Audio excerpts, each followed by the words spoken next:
Hey, what's happening, family? It's your man, Mark Black. Welcome to Sucka-Free Saturday. I hope everybody can hear me fine. Pop a one in the chat just to check the audio, make sure the audio is good.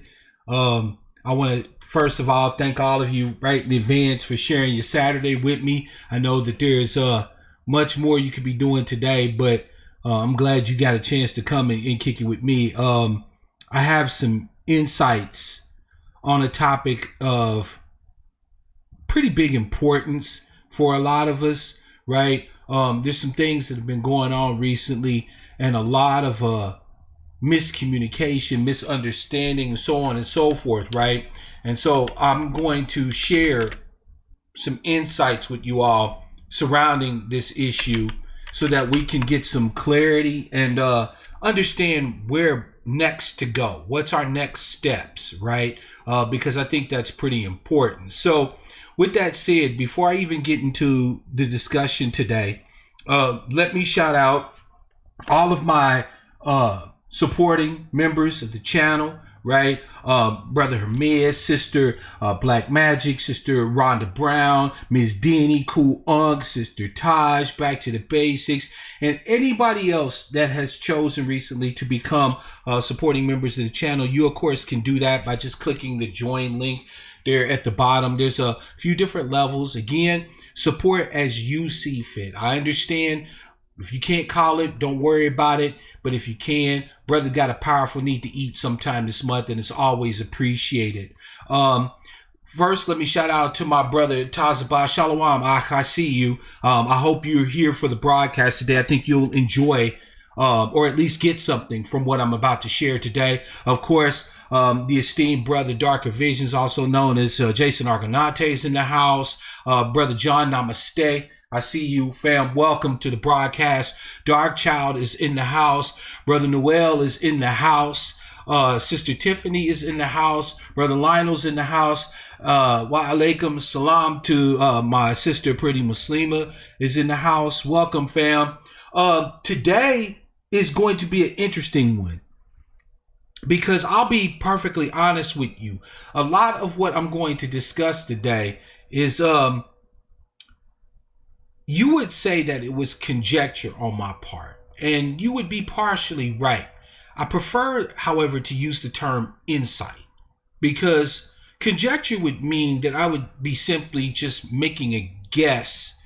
But I have data, I believe, to support my insights on what we're going to discuss today, right? Shout out to Diverse Tribe and Sister Joan. Welcome to the broadcast. I see y'all, fam. So the title of today's broadcast is The Hacker, the Honeypot, and the Hashtag Movement. As you all well know, Sister Marjorie's in the house, by the way. Welcome, fam. As you all well know, recently there's been a lot going on the whole hashtag movement, right? Hashtag ADOS. There's been a lot going on in that arena.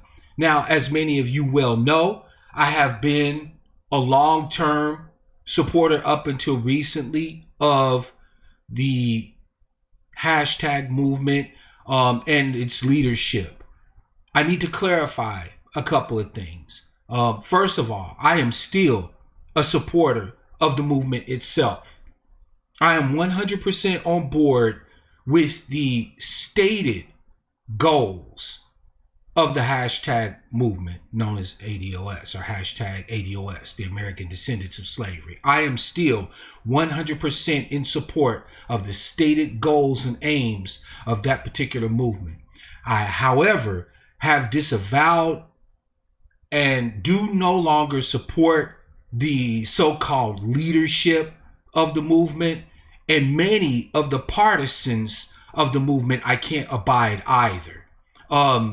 Simply put, there are a host of issues that have become very clear to any thinking rational person that, barring any major addressing of these issues by the so-called leadership, aka the founders, aka, otherwise known as Yvette Carnell and Antonio Moore, without these issues being addressed, no person, I believe, in good faith right, with clear justification could support any of their claims to leadership of a movement such as this, right? And to be fair, I'm not even certain at this point I'd be willing to say that they could lead me out of a wet paper bag. I have no trust, no loyalty whatsoever to their leadership. I don't. Now, does that mean that I hate them as individuals? Of course not. They are still stated to be members of my tribe. I have no hatred toward them whatsoever, but I do not trust in their leadership. I do not trust their veracity. Simply put, I cannot in good conscience follow them, nor do I recommend that you do so, for reasons that I will elaborate upon today in this broadcast. So with that having been said, the first thing that I, as your brother, the angry black sheep, right, always do whenever I have a discussion of this nature is I define terms, or at least I define how I intend to use terms, right? Because there are definitions of terms, but then there's how we use them. And then for the sake of transparency and clarity, I like to make sure that when I say a phrase or I say a word, you know exactly what it is that I mean, right? So with that having been said, let's go right to some definitions of some terms. To the teaching screen, fam. We haven't been here in a minute. Welcome, by the way, to Sister Monty. Welcome to Poro. I see you, fam. Maurice, I see you, fam. Welcome to the broadcast. The term hacker has a specific meaning, right? A hacker is a person who has knowledge and skill in analyzing program code or a computer system, modifying its functions or operations, and altering its abilities and capabilities, right? This simply means that in network parlance, right, a hacker is somebody who understands how computers operate, and not only understands how computers operate, but can make modifications to the operating of those systems, change its functions, alter its abilities and its skills, and so on and so forth. Don't worry. I'm going to get into who the hackers are. Right? Now, a honeypot. What is a honeypot? In network security parlance, a honeypot is a trap or a decoy for attackers on a network, right? A honeypot is used to distract attackers in order to prevent them from attacking actual production systems. It's a false system that is configured to look and function as a production system and is positioned where it would be encountered by an unauthorized entity who is seeking out a connection or attack point. A honeypot may contain false data in order to trick attackers into spending considerable time and effort attacking and exploiting the false system. A honeypot may also be able to discover new attacks or the identity of the attackers. Okay? Now, how I will use these terms is as follows. You and I have been training, many of us for decades, but a lot of us more recently, to be political hackers, to not only understand politics, right, but to be able to change, access its functions, to be able to modify how politics works for us in our tribe. We have become hackers, in a sense, seeking to attack the political structures of the United States of America in order to realize our goal of having the debt paid, right? Of having our justice claim honored. Now, with that having been said, fam, if we are the hackers, we are the ones who have been training and engaging, learning how to maneuver our way through these political systems, how to modify them, how to alter their production, how to change how they maneuver, how they operate, then that begs the question, where's the honeypot? Where have our efforts been diverted so that we appear to be modifying, we appear to be making changes to, we appear to be engaging with the actual political production system of the United States, but are actually tricked into a trap? We're at a dead end. I am going to argue today, fam, that the hashtag movement is the honeypot in which we've been trapped. There are many of you who look at the operations of the hashtag movement, the various ways in which it has operated, and you believe that these methods, these operations in which the so-called leadership and the hyper-partisan followers of the movement, you believe that these actions, these methodologies that they engage in,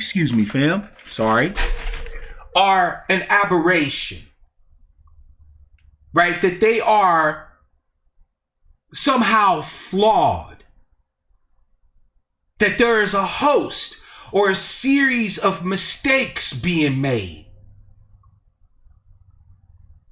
But I posit to you today, fam, that the hashtag movement, as it currently stands, in its current iteration, and probably, I would say, as far back as the last couple of years even, is actually working the way it's supposed to. Let's assume, for the sake of discussion, fam. By the way, shout out to Miss Denny. She's not here at home. Love you, Miss Denny. I miss you. Come your butt home. Right? Jesus Price is in the house, by the way. Welcome to the broadcast. My beloved sister, Miss Kawami. Mwah. Welcome to the broadcast. Big Unc, I see you, fam. Let's assume, for the sake of discussion, fam, that the hashtag movement is a honeypot. What better system could our enemies who oppose our justice claim come up with than a structure, an organization that has everybody believing that we're making progress, that we're actually, what's the term, driving the needle, right? That we are actually moving toward our goal of the United States honoring our justice claim and paying reparations to the descendants of the enslaved in the United States.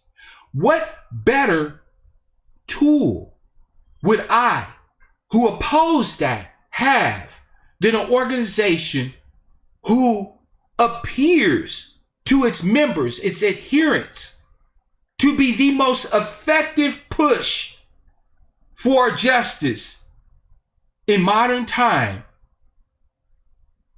but with actually no capability whatsoever to reach the goal?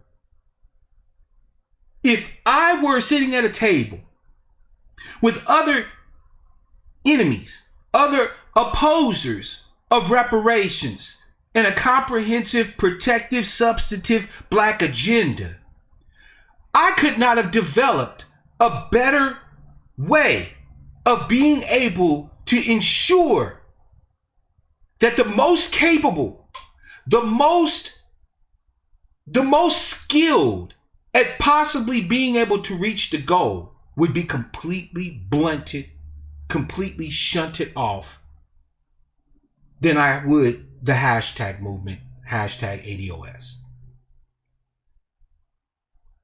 Let me run it down for you. One thing that we've learned through our definition of a honeypot is that one tool that a honeypot will use in order to encourage a hacker to waste its efforts in this segregated part of the system is false data, right? In other words, a really effective honeypot has to give a hacker the feeling that they're actually penetrating the network, that they're actually getting somewhere. Now, where is the false data in the hashtag movement? Surely it isn't the data that speaks to our condition here in the United States. No. That actually had to be there, right, in order to create an effective honeypot, right? In other words, I, as a hacker, have to believe I'm actually accessing something in order to be trapped into a honeypot. Otherwise, I won't engage. I'll find another method or another route to be able to penetrate the network. So there has to be something about the honeypot that draws me in, that encourages me to continue to exert my efforts within the confines of this segregated portion of the network infrastructure. The false data is in the fact that the movement teaches that Yvette and Antonio are the key to access the table, to access the voices, and so on and so forth. Those two individuals act as the false data points. And we see this in the fact that anyone that posits an idea, right, another method to penetrate the network, we see that those ideas are continually shunted off elsewhere. They're kicked out in support of alliance with, loyalty to, and essentially submission to the ideas, stratagems, tactics, analyses posited. Thank you, Maiden Dave. How are you, Brother Black? I'm well, brother, and I hope you are the same. Thank you for the love.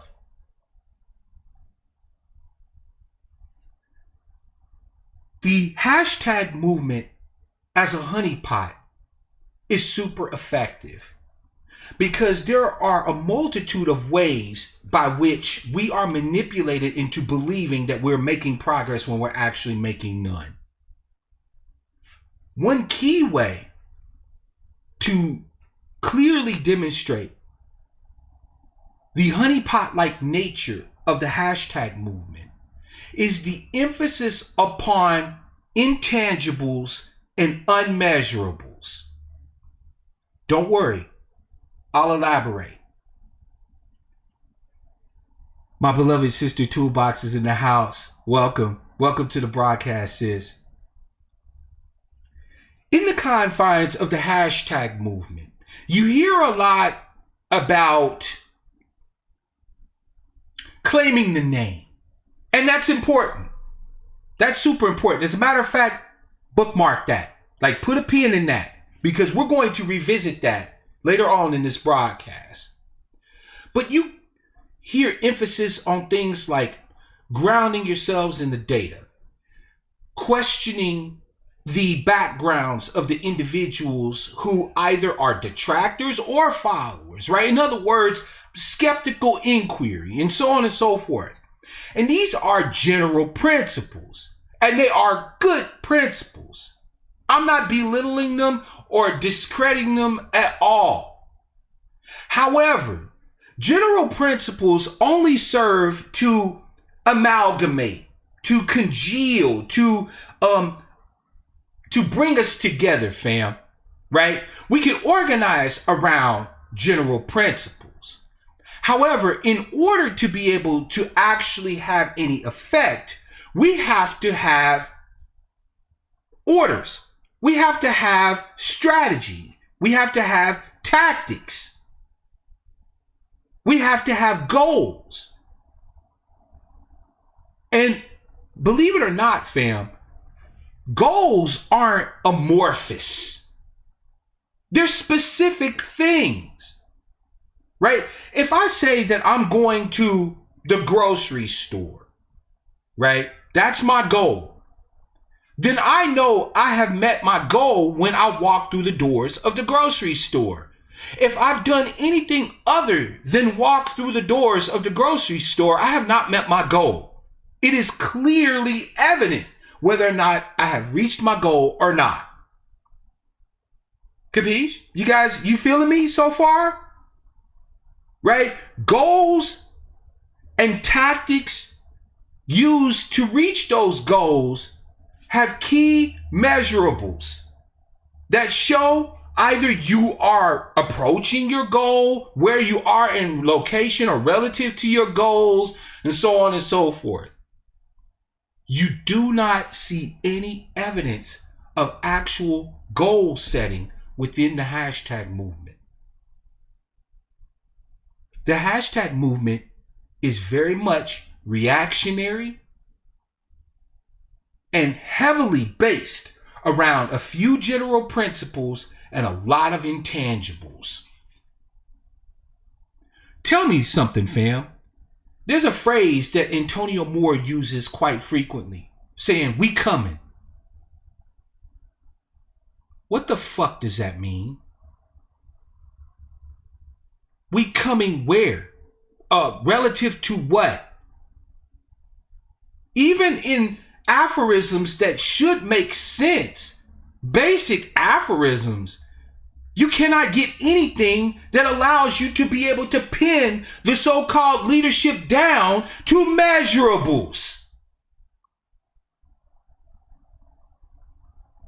There's a reason why, fam, that the hashtag tangibles was something that was developed by our now known as FBA brothers and sisters.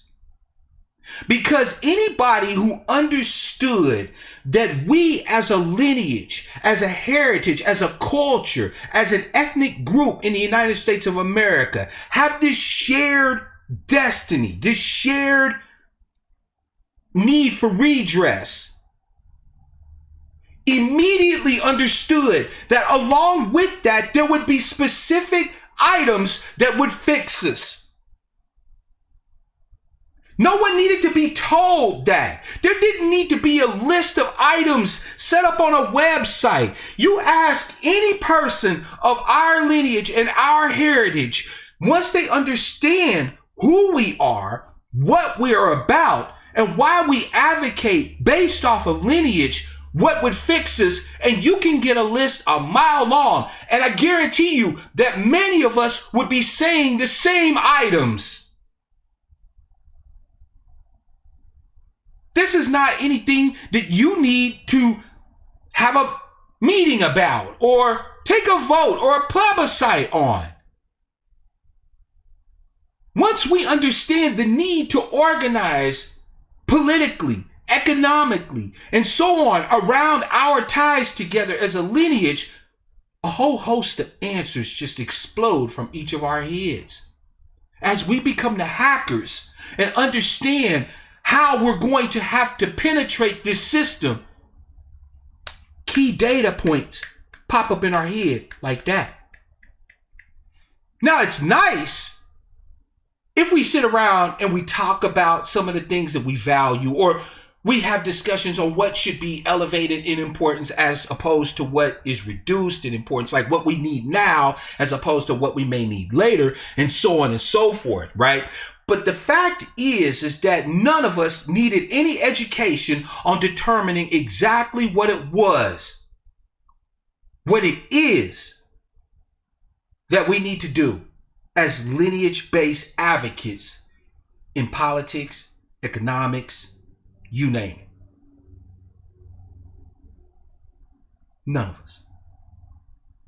But there was a reason why it was our now known as FBA, Foundational Black American Family, and Tariq, who came up with the hashtag tangibles. Because if you understood nothing else about this advocacy, if you understood nothing else except that you are a part of our tribe and we have a need for advocates, for agitators, for activists, You understood that what it takes to fix us is shit that will be counted, measured, weighed, so on and so forth. Tangibles.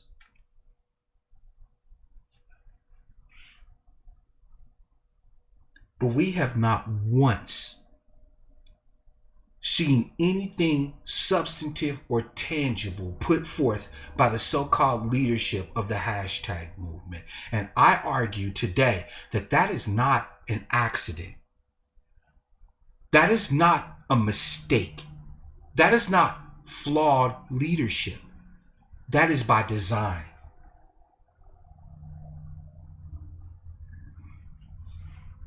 We talk about the fact that Yvette and Antonio saw the formation of the chapters and said nothing about it. That's clearly evident. That's clearly evident. Anybody who's willing to do even a little bit of homework can go back as far as you want to go. And up until the point when it became so evident that chapters was going to be the preeminent way of hashtag supporters making our push for our justice claim, Yvette and Antonio said nothing about the formation of the chapters. By the way, let me shout out people here. Shout out to Just Me. I see you, fam. Brother Monty, I see you. I see you, fam. Brother Monty said people can say what they want about Tariq, but if you go back and watch, yeah, he's right. Actify Press. Yep, Reset Race is in the house. Welcome. The chapters, Queen Jet Black, I see you, sis. I ain't missed you this time. Love you, sis. Welcome to the broadcast. There's a reason why Yvette and Antonio did not support the formation or the rise of the chapters. And the reason is actually very simple. Because the chapters, regardless of the geographical location, could only continue to maintain themselves through production. The chapters couldn't just sit around in their locality and be rah-rah, inspiration, just talking about shit. The chapters came into being precisely to produce the effects, to make the modifications to the political system needed to forward to our ultimate goal of reaching our justice claim. The chapters were not born in just jibber-jabber discussion and feel good. The chapters were born to do the work. And that is precisely why Yvette Carnell and Antonio Moore had nothing to say about the chapters. Because if your goal was to actually do the work, the formation of the chapters would have been seen by you. Now, you don't even have to be the leadership. I was never a part of any ADOS inner circle or anything like that. I was just a big mouth with a microphone and a heart full of lineage. But even I could see that the chapters were the literal birth of the actual movement itself. Sure, the online activism, the hashtag piece was important. We needed to let people know that there was a new message on the horizon. So I'm not belittling that at all. But the formation and the creation of the local chapters was the literal birth of the movement. That was when this baby was born.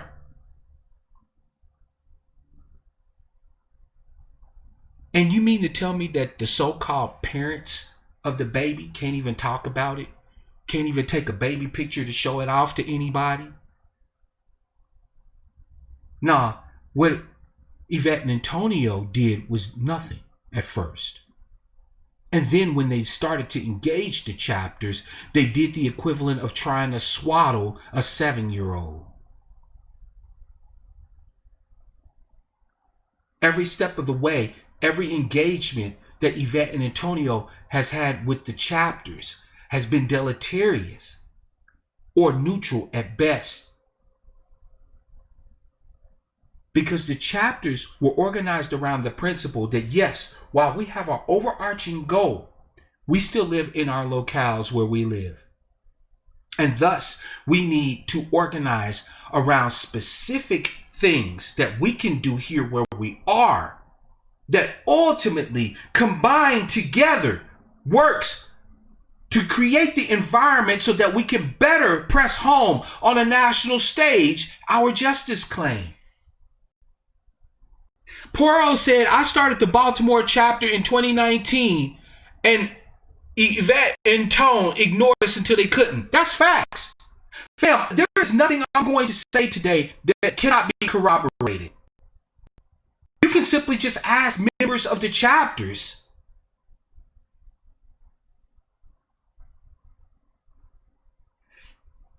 If the goal of the leaders, the founders of the hashtag movement was to produce something, to demonstrate clearly measurable progress towards our goals, then support for the chapters would have been immediate. Yes, Jermaine, they are against the chapters. And I can prove it. One way that we, as the newfound hackers of the political system in this country, trying to modify and change the operating system in order to gain our justice claim, one way we do that is through not repeating the same fucking mistakes we made before. One of those mistakes that consistently comes up in any discussion of political advocacy with Black Americans, with us, not with everybody else, but with us, is that centrally organized, right, centralized structures with clear hierarchies are dangerous because all one has to do to stop the movement is simply destroy the organization and or the hierarchy. This is clearly understood by any student of politics as it relates to Black Americans. Not trying to be mimetic white people, not trying to do politics like we see our white counterparts or our Asian counterparts do, but people who understand how politics works for people of our lineage, of our heritage, understand that this centralized, organized, hierarchical structure of organization only serves to destroy any push we make anywhere. By the way, thank you, J. Jermaine. I appreciate the love, fam. I'm gonna let your comment read out.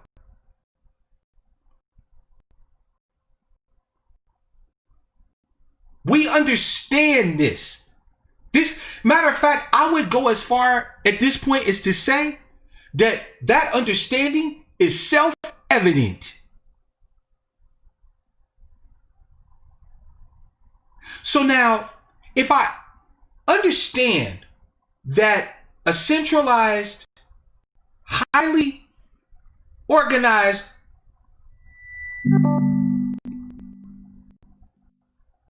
showing support, bro. Thank you, fam. If we understand this,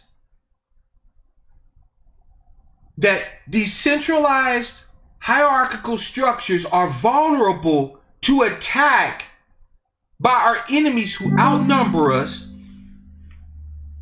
I know you say it's a honeypot, but also understand we wasted all of our political capital in the same way we wasted our vote on Obama. Facts. Facts. Facts. By the way, thank you, Hermes, brother Hermes. It's good to see you, fam. Welcome. Much love, bro. Much love to you, fam.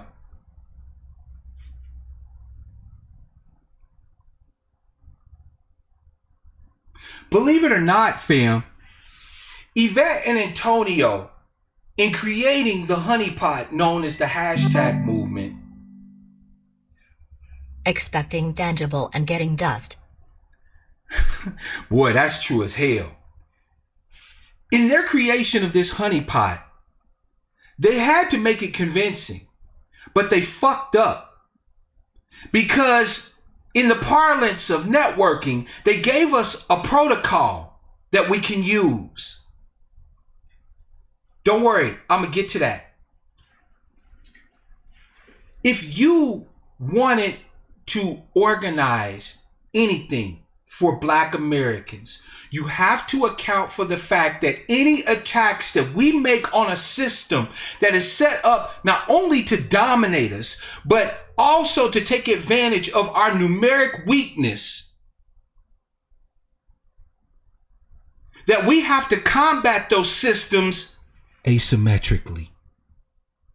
What does that mean, fam? What do I mean by saying that on the political sphere, right? In the political sphere, in the economic sphere, and in all these other spheres, whenever we have an engagement with the society at large, what Tariq calls the dominant society, or what some of us call the society of white supremacy, racism, and so on and so forth. What do I mean when I say that in order for us to engage with it effectively, we have to operate asymmetrically?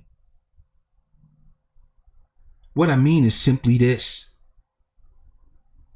that we have to use our reduced numbers to our advantage. We need to hit and run. We need to use tactics that allow us maximum maneuverability and minimum contact with our so-called enemies and opponents. I'm talking about asymmetrical warfare, family. I'm talking about asymmetrical warfare. How does this work in the political sphere? Well, it works like this. It works like educating us around general principles that we, regardless of locale, class, religion or non-religion, sexual preference, etc., can organize around. In other words, creating the ideological ties that bind, and then granting the flexibility for these disparate groups communicating with each other around these common principles to operate as they see fit. That is how you organize politically as Black Americans. Not as fake white people, not as fake Asians, as us. That is how you get politics done in the United States. You don't create this fucking monolithic monstrosity of an organization that all it takes Uncle Sam to do is come in and give you 2 bitch slaps and the whole damn thing collapses like a house of cards. No. You create protocols. What do I mean by a protocol, fam? Let's take a look. First, I want to introduce you to another term. I've been using the term network, right? Now, in a network is just a collection of different devices that are connected to each other for the sharing of information, right? Let's take a look here at the teaching screen real quick. A network in networking is a collection of computers, servers, mainframes, network devices, peripherals, or other devices connected to one another to allow the sharing of data. Now, networks, fam, are organized around specific types of layouts, or what they call topologies, network topologies, right? Now, what I'm talking about then politically, economically, socially, and in every other way, we have to combat this system. What I'm talking about is the equivalent of creating the type of topology known as a mesh topology. Take a look here at this diagram here of what a mesh topology looks like. A mesh topology is just a bunch of different devices located everywhere. A mesh topology, fam, is ADOS Baltimore, ADOS Detroit, ADOS NYC, ADOS Chicago, ADOS LA, ADOS Inland Empire, ADOS Seattle. A bunch of different nodes all over the country in various geographical areas. Now that in and of it by itself is not enough. The formation of the chapters was not enough. What gives the chapters and other organizations that will come to continue to push home this justice claim is not the topology. It's the protocol. In networking, a protocol is a standard used to define a method of exchanging data over a network. Why is this important, fam? Why is the protocol important? Because guess what, family? Now we have our topology in place, this distributed network of individuals organized around the communications protocol of lineage-based advocacy. That right there, fam, is how we are going to get this shit done. And that right there, family, is what Yvette Carnell and Antonio Moore have been combating forever. Either through distraction or open antipathy to the interests of the distributed network. You don't have to take my word for it. Every idea that does not come from the mouth of Yvette Carnell and Antonio Moore is immediately shut down.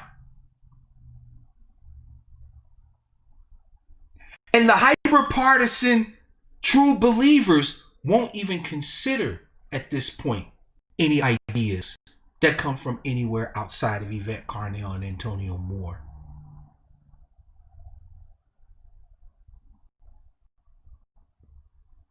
But Yvette Carnell and Antonio Moore have reached the limits of their efficacy. I want to talk to you about something that's been needing to be discussed for quite some time. I want to talk to you briefly before I continue this thread of thought. I want to talk to you about projection.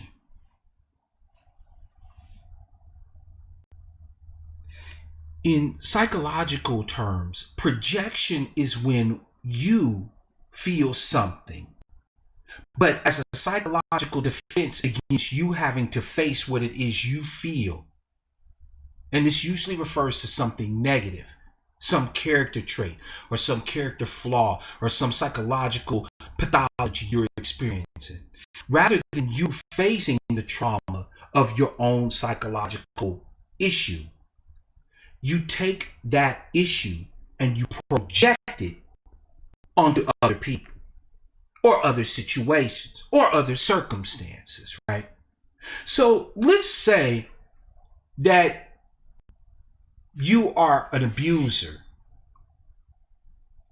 A classic case of projection in that particular instance would be after you brutalized your mate, saying to them things like, "Look at what you made me do. If you had done X, Y, and Z, if you had been better, I would not be abusing you." That's a classic case of projection. The fact is they are responsible for their abusive behavior, for their lack of control over their emotions, to where they feel like they need to lash out at you. But rather than face that, they put the onus of their lack of control over their emotions, their lack of willingness to face their own flaws, their own failures onto you. Why is this important? Many of you, including myself, have been accused by hyper-partisans of the hashtag movement of stealing, of conning, because that's what grifting means. right? Grifters are con artists. For those of you who've been using the term but are not familiar with what it is, to grift means literally to con people. So you have been called con people. You have been called thieves. I am here to tell you that to all intents and purposes, that appears to be a clear case of projection on behalf of the hashtag movement. If there is anybody who have been conning people, it is them. They tell us that the hashtag movement is the most powerful vehicle for a change in the narrative, for advocacy toward the goal of our justice claim. Not even acknowledging the fact that just like they make us, those who ask questions, those who dissent, they make us persona non grata. Uncle Sam has already made Yvette Carnell and Antonio Moore persona non grata. They will never sit at a table, fam. Never. Never. We see that the reputation of Yvette Carnell and Antonio Moore is so tainted through their advocacy of combative relationships with, rather than building bridges with. They've operated online and in meat space wherever they could as literal bullies. They've doxed people. They've made it to where we can't even have discussions with people who might actually be able to understand our position and join on board as allies, such as Pan-Africanists, Black immigrants to the United States, and so on and so forth, even whites to some extent, to some degree. Their reputation is shit. They're mud. They are persona non grata. The only time you've ever seen Yvette Carnell and Antonio Moore on mainstream media is when, one, they're either not talking about ADOS, right? Such as the time when Antonio Moore went on Al Jazeera to talk about, foreign black actors taking roles from American black actors, black American actors, right? He was on Al Jazeera discussing that. So he wasn't discussing reparations, a comprehensive black agenda, justice claim, and so on and so forth, right? Or when they are in the mainstream media, they, not the people in general. See, here's the funny part. You have all these hyper partisans that are defending, Yvette and Antonio with all these hit pieces, like the most recent one from out of Harvard and this, that, and the third. But if you notice, these hit pieces don't really talk much about the individual membership of ADOS. It says that these things that they believe is negative or deleterious about ADOS go straight to Yvette Carnell and Antonio Moore, which is as it should be. If you're holding yourself out to be the leader, the founders, then even the most average, new booty supporter of your ideology or your movement, you're going to have to be held to account for. And Yvette and Antonio have ran from accountability like Usain Bolt has ran towards a finish line. Because accountability would require measurables. It would require us to have standards by which we judge their leadership, by which we judge the efficacy of the strategy that they've proposed, of the tactics that they espouse, and so on and so forth. And the last thing that they want is for there to be any type of measurable accountability. They want us to have the feeling that we're accomplishing something, but with no way to measure whether or not we actually are. People are talking about Paul Sowers.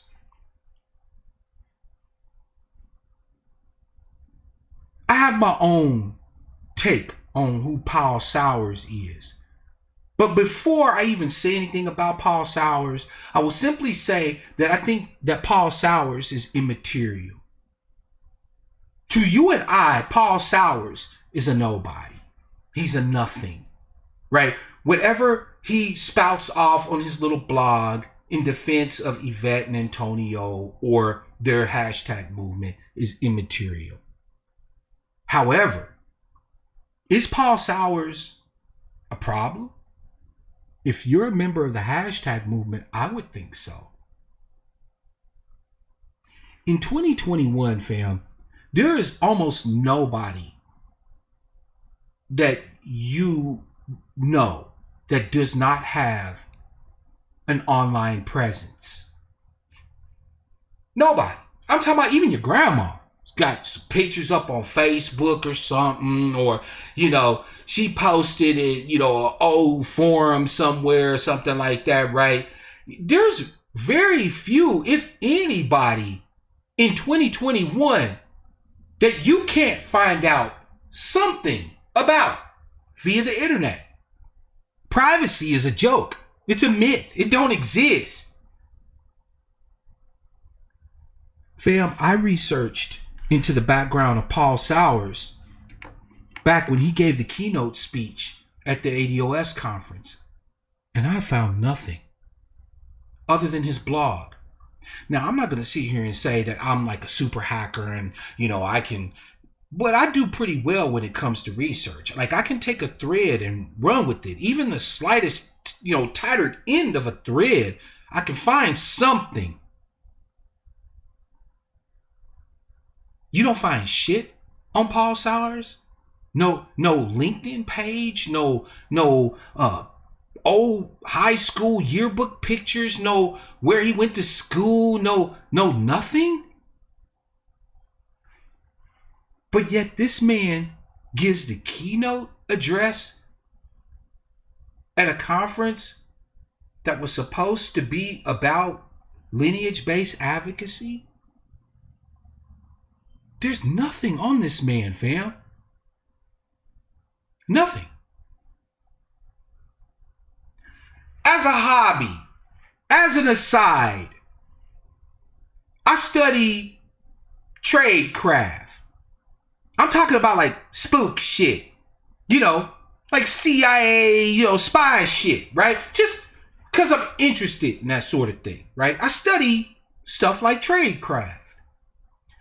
In tradecraft, there is the concept of what is known as the gray man. The gray man is someone who is set up to blend in wherever they go, to not stand out, to not be oddball, right? The gray man can be right in the midst of you, and you just won't even notice him. He don't stand out.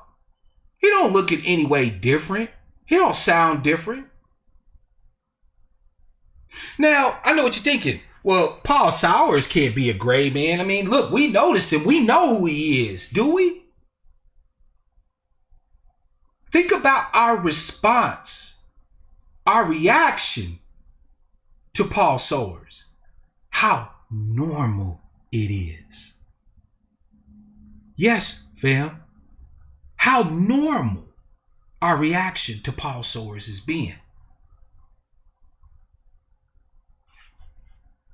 If you're a hashtag partisan, Paul Sowers is the ultimate ally. If you are disaffected or one of the outcasts made persona non grata, the fact that Paul Sowers even affiliated in any way with the hashtag organization is a source of anger, angst. But wouldn't that make sense if Paul Sowers was a gray man? Both groups of us, our reactions to him are perfectly normal. He fits in. He is in that organization for a reason. How do we know that Yvette hired him? How long has Yvette known Paul Soares?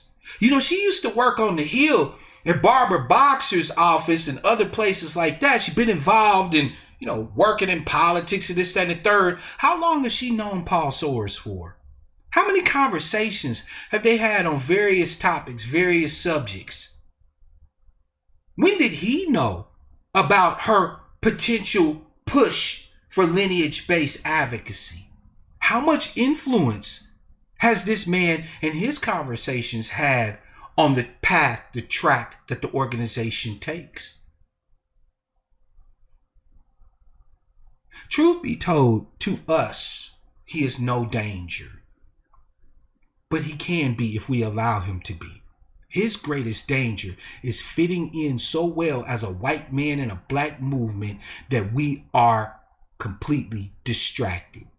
The disaffected attack him just as we are triggered to. Our response to him is perfectly normal. It's a gray man response. And the partisans of the movement, their response to him is perfectly normal. They lionize him. Think, fam, think. Paul Soares holds no power here. Whether he sits there and issues libelous, words about various individuals that have been affiliated with or support of the movement or not, doesn't matter. He's a nobody. He only has the power that we give him. But we give him that power because we don't see who and what he is. He operates as the gray man.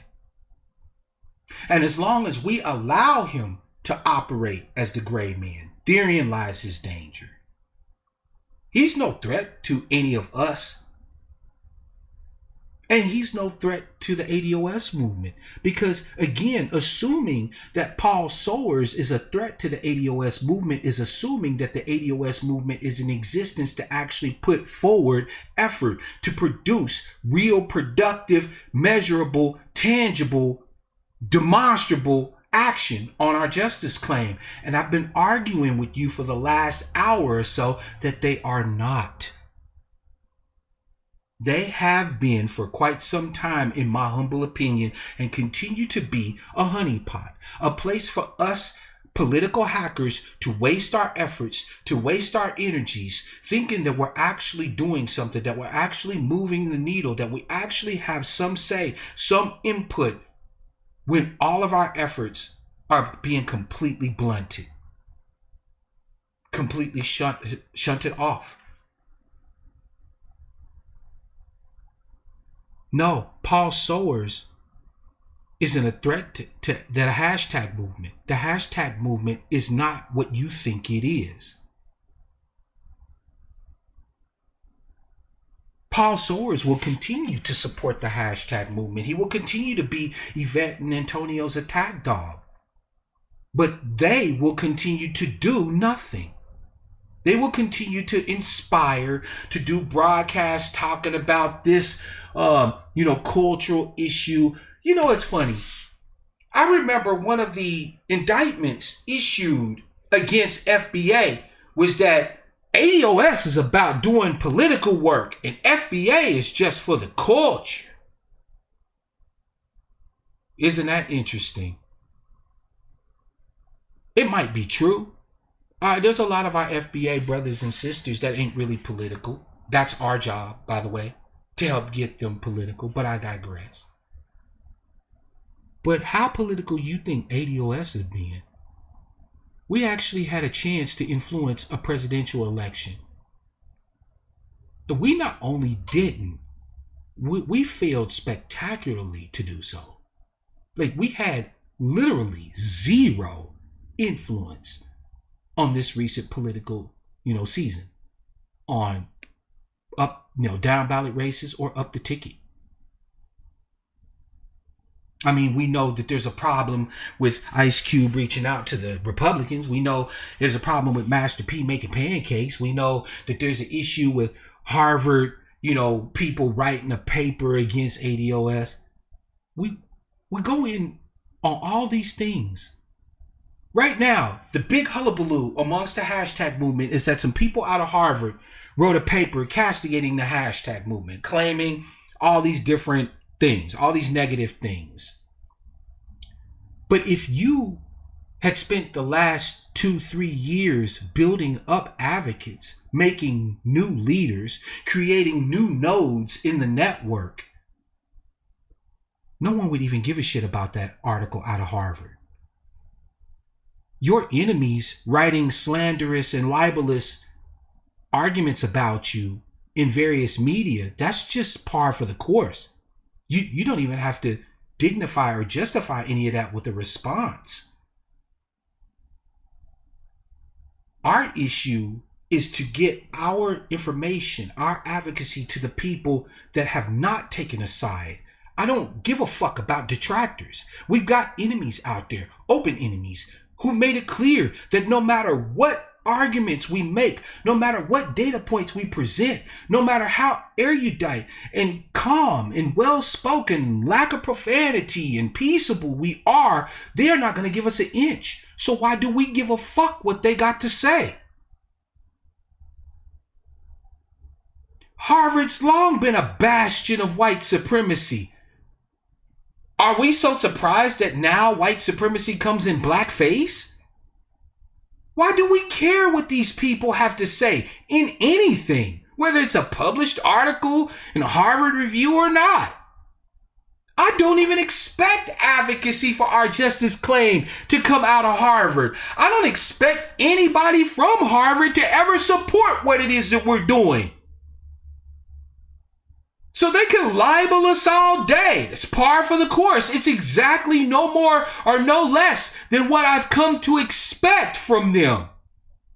And you would think leadership on the caliber that Yvette Carnell and Antonio Moore tell us they are would understand this and simply redirect the people's energies elsewhere towards, an actual tactic. An actual strategy designed to get us to our end goal. Something that we could actually point to and say that we're doing. But we can't have that now, can we? Surely we can't have something that says pass, fail, go, no go, yes, no. No, we can't have that.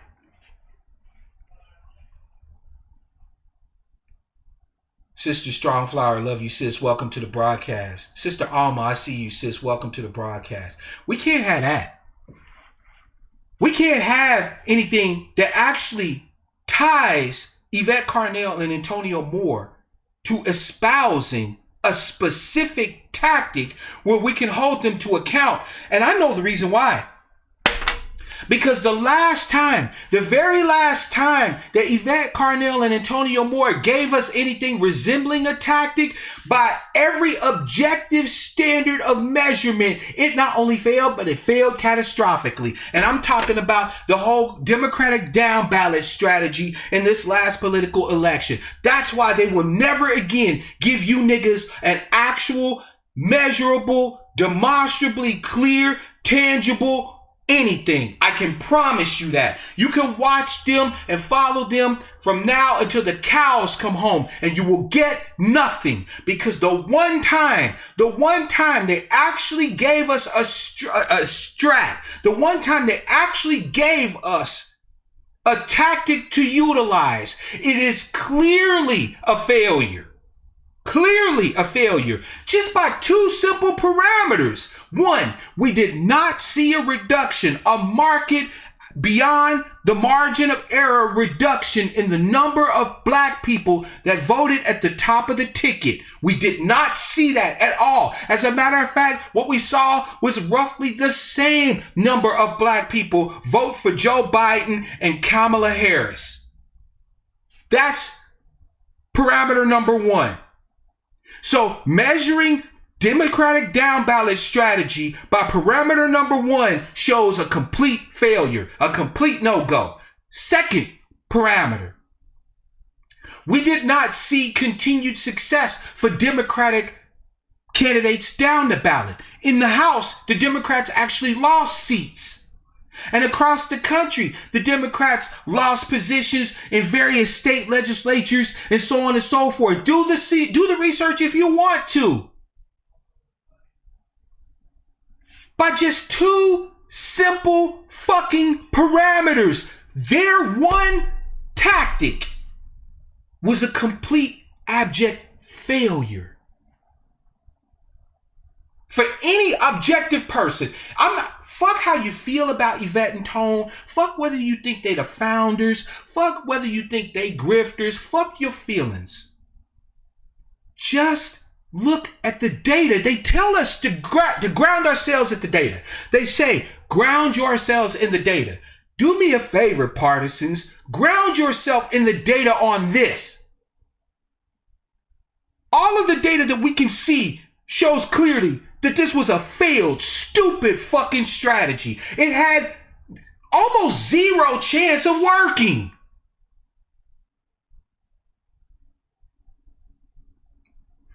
We either didn't reach enough black people with this strategy in order to have enough of an effect, or we did reach all of our people with this idea and they simply poo-pooed it. Either way, it's a failure.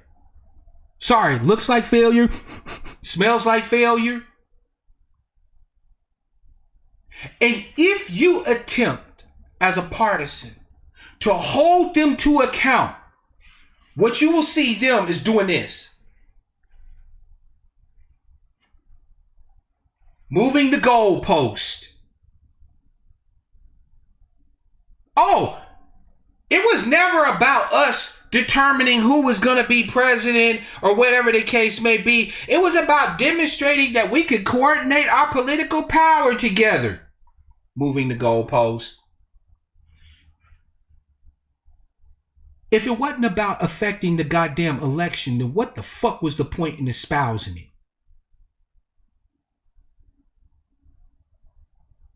If it was not going to have any effect whatsoever on the presidential election, the congressional, the senatorial elections, our local elections, etc., what the hell was the point in saying that that was the game plan?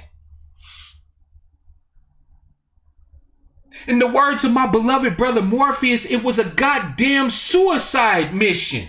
It was suicide Democratic down ballot. And there's no other way to spin it. It would be one thing, fam, if we could argue that maybe we just wasted political capital with the Democratic down ballot strategy, right? Like if you could make the argument that we wasted political capital with the Democratic down ballot strategy, I suppose I could understand. Thank you, Brother Morpheus. We didn't lose political capital with the Democratic down ballot. I mean, we didn't waste any. We completely threw it away. We lost it. As a matter of fact, we didn't even lose it because you'd have to actually expend political capital in order to have the risk of losing it. And with us beefing with Tariq and beefing with Dr. Darity and beefing with this person and beefing with that person and going off on this article and being mad about this piece in the press and being pissed off about Master P's pancakes and about Cube's contract with a Black America and all this other shit, we didn't expend any political capital. They gave you a game plan and then didn't let you even do it. There was nothing to be done. We spent the last year and a half wasted on distraction, on arguments, on beef. And it was admitted by Yvette Carnell. Fam, she admitted it. In that broadcast where she had up on the chalkboard, thinning the herd, she admitted that the reason why she started beefs with people is because, her words, I'm loosely paraphrasing, but I'm close enough. She said, we ain't had no money. but we had attention. We got attention. We still ain't got no money, but we got attention. So just because you don't understand why it was done, don't mean there wasn't a reason why it was done. Great. Thank you for the explanation. Thank you for the admission. Thank you for the admission that you were unethical and completely unsuitable to be in leadership. That you took all of our energy, all of our political efforts that we had harnessed, spent years discussing in Politics 101, and book club discussions and all this other shit, only to throw it all away for attention and access to resources. And yet not a single partisan will hold her to account for that. Again, another tangible, another measurable, another clear failure on the part of Yvette Carnell and her sidekick Antonio Moore.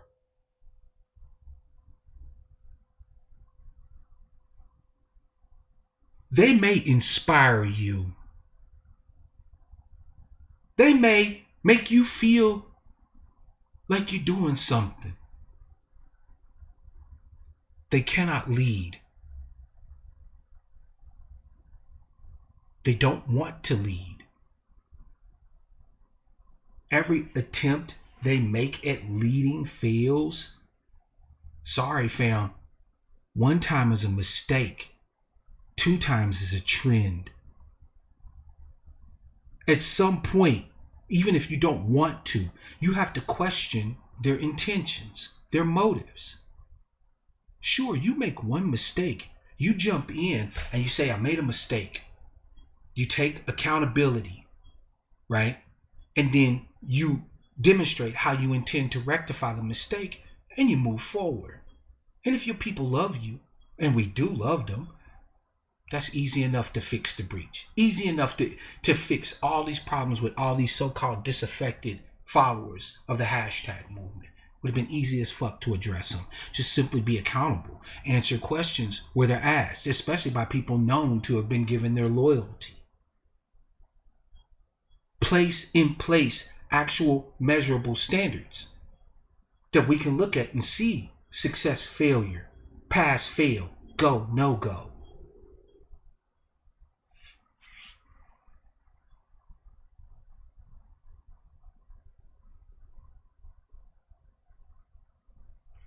It's a honeypot. At this particular point, it's a honeypot. It is there to give you and I, those of us attempting to hack this political system in order to get our justice claim, to get our due. It is there to give us the appearance of actually having penetrated the network. It is there to give us the appearance of actually gotten further than we actually have.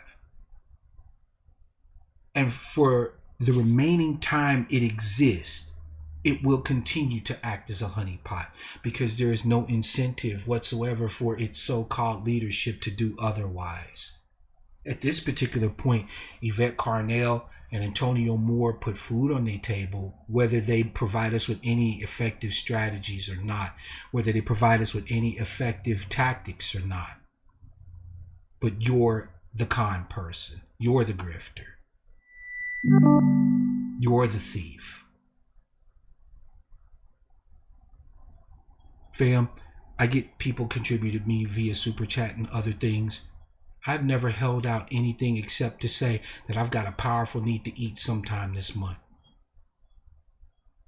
And that I hope to continue to give you solid information and inspiration. That is my work. That is what I do. I've not held myself out to be anything more than that. I'm not your leader. I'm your brother, and one who loves you so deeply that you probably can't even imagine.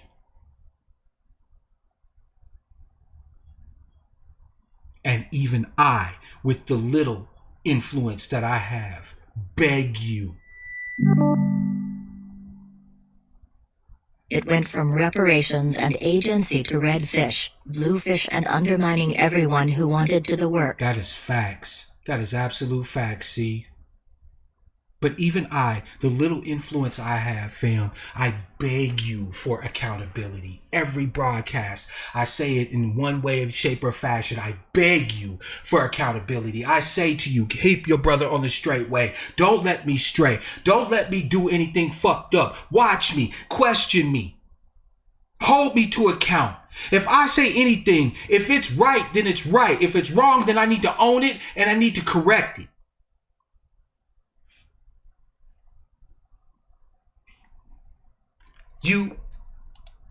You claim that this is your organization, that you are headquarters, but you aren't even a member of the chapters in your own states.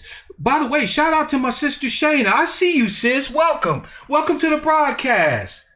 Powerful sister, that one, fam.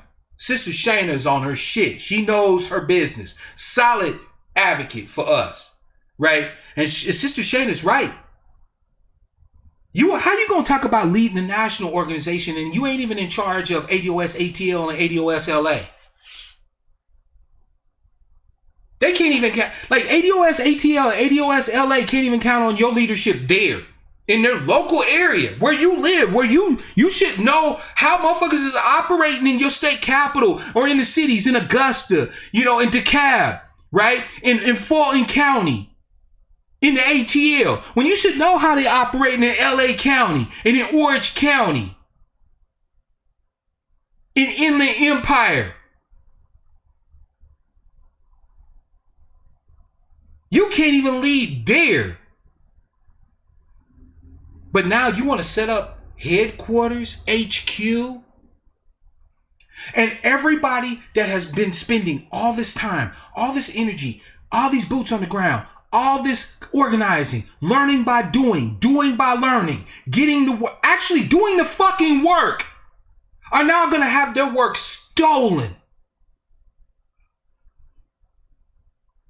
by Yvette Carnell and Antonio Moore. Because if they don't give up their work, then they become rogues. They become rogues.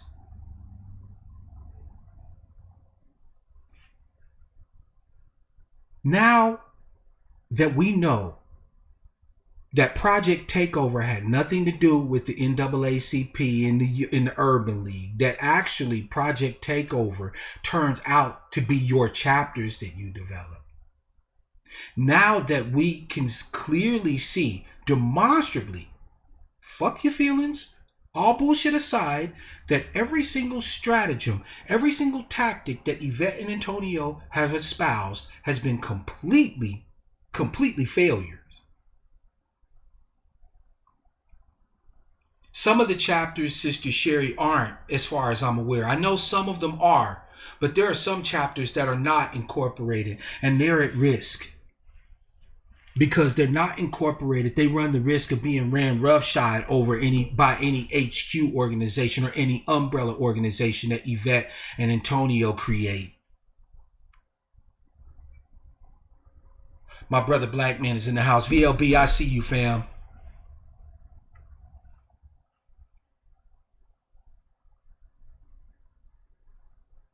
I will never present any issue without presenting a solution.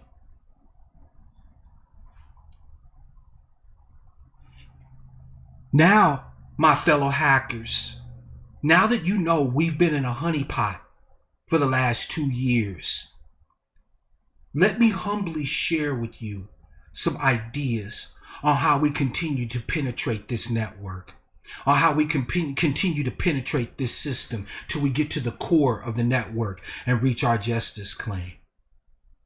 Number one, to all my ADOS chapter brothers and sisters out there, wherever you are, do not disband. Inland Empire disbanded and it broke my heart. Don't fucking do it. Do not disband. If you haven't organized, legally organized, whether it's as an incorporation or an association in your area, whatever, seek some kind of legal protection for your efforts. Do not disband. There's a reason. why I'm telling you this, and I'm going to get to it. We have every right to exist with specificity federally. An easy, overdue ask. Hashtag list us on the census. 206. Representing 206, I see you, fam, and you absolutely fucking right. That's an easy ask. How haven't we even gotten that? Because we ain't having nobody lead us steer in the hashtag movement. If you have to, fam, change your name, right? Monty mentioned change the name. I don't agree, change the name. If you're currently identified as hashtag ADOS something, keep it. Them motherfuckers didn't make you. They provided you with a tool. And they didn't even want to do that. They had to in order to drag you into the honeypot. Fam, in order for us to have been spinning our wheels so long, we had to feel like as if we were getting something. So reminding us of our ties together as a lineage and a heritage has been the fire that's really kept the engine of hashtag ADOS moving. I'm sorry, Marjorie. Am I incorrect? They have not disbanded. Okay, then I stand corrected. I was under the impression that ADOS Inland Empire had disbanded. I'm glad to hear they are not. Because I do not want a single ADOS chapter to disband. Now, Monty does bring up a good point. Currently, the hashtag is a poison pill.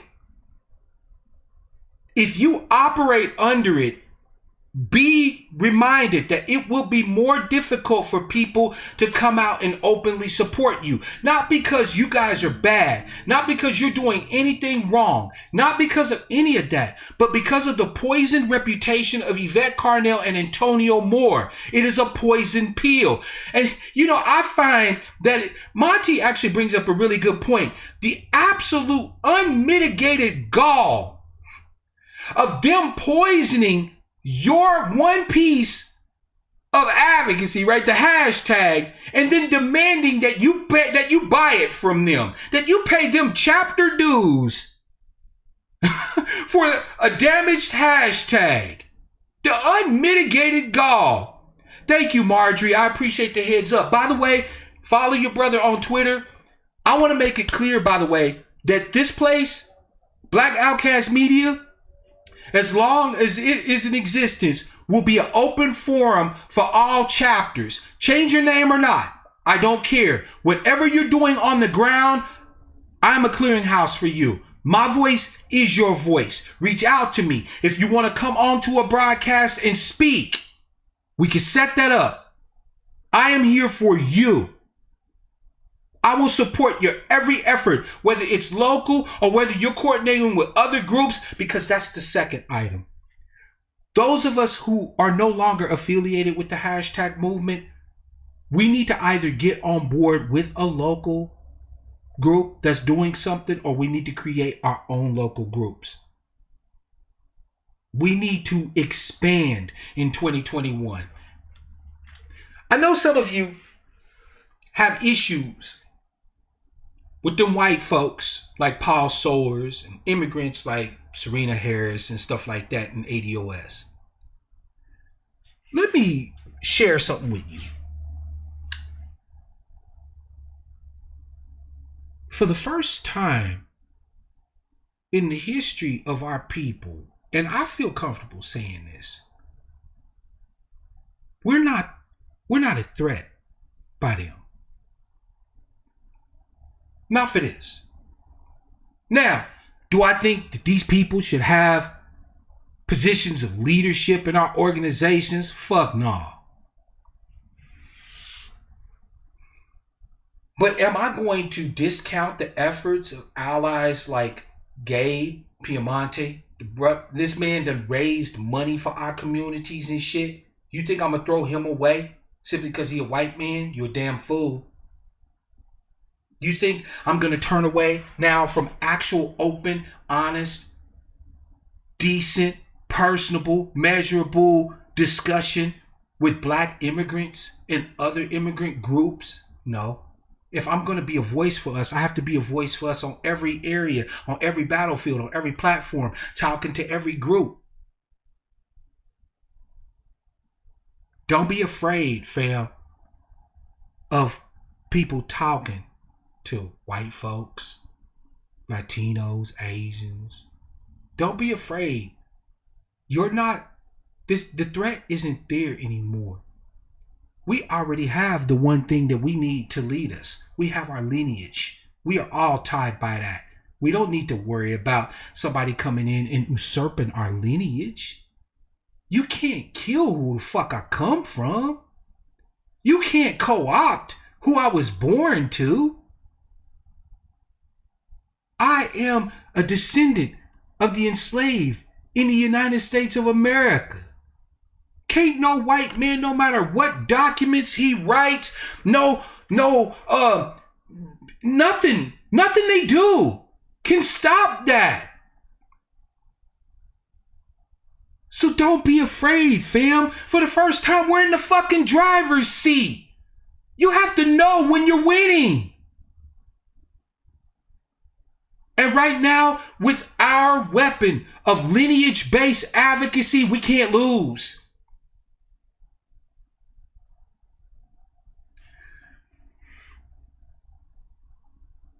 I'm just reading the chat because y'all giving me some information that I need.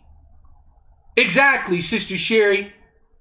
I don't have no problem. Look, I want as many goddamn allies as I can get my hands on. And I want my people. And my people will be protected because our lineage comes above everybody and every goddamn thing else. See, it's different when you're actually not hypocrites and you stand on what you believe, right? If Yvette and Antonio stood on the square of claiming the name and putting lineage above everything else, they'd be idols. But they say shit like unity without accountability is oppression, which, by the way, family, is completely correct. Unity without accountability is absolutely oppression. And then they demand unity without accountability. The honeypot. They tell you the truth and then make sure you never follow it. They give you the data, but they make sure you never go down the road that data points us to. The honeypot.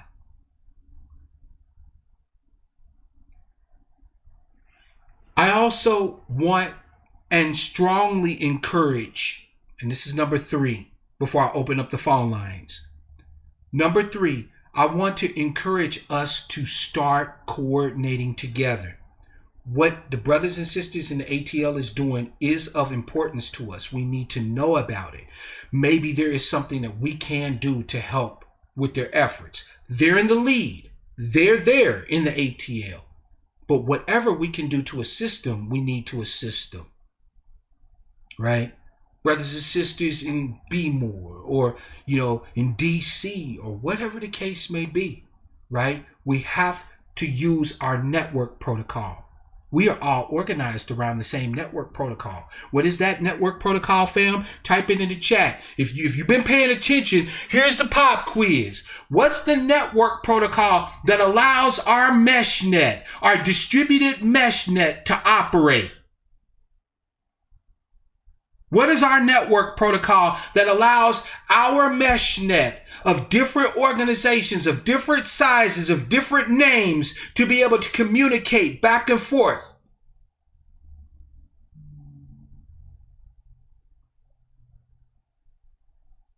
Yeah, it's a pop quiz.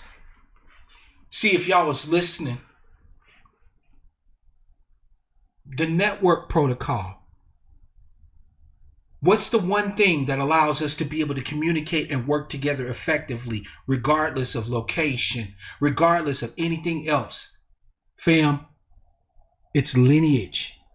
Lineage-based advocacy is our network protocol. It don't matter what you call yourself. It don't matter how many is numbered in your organization. It don't matter your organizational structure, whether it's loose, whether it's incorporated, whether it's a few cats that hang out on the corner, or whatever the case may be. As long as we're on the same sheet of music when it comes to organizing around lineage-based advocacy, we can work together. Period. Point blank, the goddamn end. That is what is going to give us the flexibility, the agility, right? As a people that are outnumbered politically by the people we're going up against, it behooves us to remain politically agile. We need to be willing to work with Republicans, Democrats, third parties, Greens, socialists, whatever. We need to be able to have conversations with white folks, black folks, Asian folks, Latino folks, right? We need to be flexible. We keep our core principles, but how we maneuver utilizing those core principles has to be eminently flexible. We have to be where our enemies are not. So wherever our enemies aren't, we need to be there in force. And the moment they try to swamp us, we need to disappear.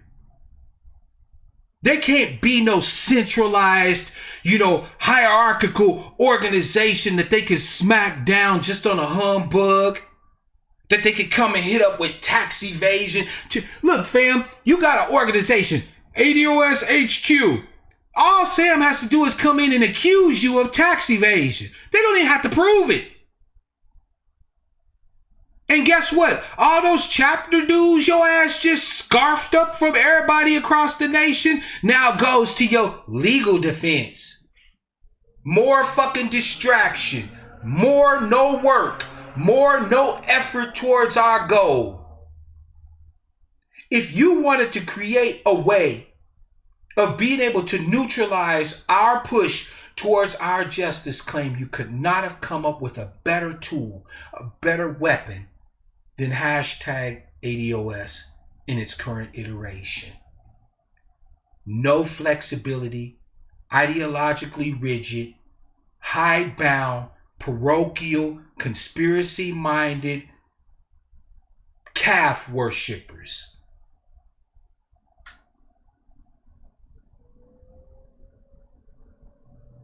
You couldn't have come up with a better way to do it. And I refuse to see us play this game anymore. This will be the last time, the very last time I talk about the hashtag movement.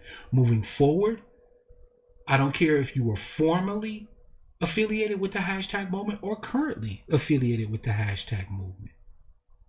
If you are operating on your own, I don't care. If you are part of a chapter, I don't care. I'm a clearinghouse. Get at me. Black Outcast on Twitter. Black Outcast Media at Gmail. I don't give a fuck how you get to me. Get at me. I'm here to support you and your efforts and your goals. I got a big mouth, a big microphone, and I'm not fucking afraid to use it. You need announcements made, information shared. I got you. You want to coordinate with other groups across the nation for a push to be able to hit something really hard locally that'll be able to allow you to do the same thing and duplicate that effort across the country. I'm with you. Step by step, one by one, we will make its justice claim. We will not be trapped in a honeypot. We will not be stuck on a bunch of unmeasurable, intangible, feel-good, rah-rah bullshit. I am offering my services to you free of charge. I don't want nothing from you. I don't even want credit. What I want for you is to continue to do the work. And I want to offer my heart, my support, my efforts, everything that I can to back your play. Whether you local or you're coordinating groups to hit something regional or you're coordinating a big push to do something national, I don't care. I got you. We will not be defeated by do nothing, wheel spinning, yarn spinning, projection, We won't be bound by that. Fam, before I open up the lines, I want to leave you with one thing really quickly. You and I do not need to be bound by the failures of other people's imaginations. Why is this important to know? You already have so many people who are telling us that we're fools for even being on this quest, that we're a bunch of Don Quixotes, right? That we're tilting at windmills just for even thinking about pushing for reparations, right? But you do not have to be bound by their failure to imagine what is possible. Everything is possible with the tool of lineage-based advocacy. Everything is possible. Everything is possible. Fam, imagine whatever you will to benefit our tribe. And it is not only possible, but if you get enough of us behind it, we can get it. Because we are one tribe. And we will have our due.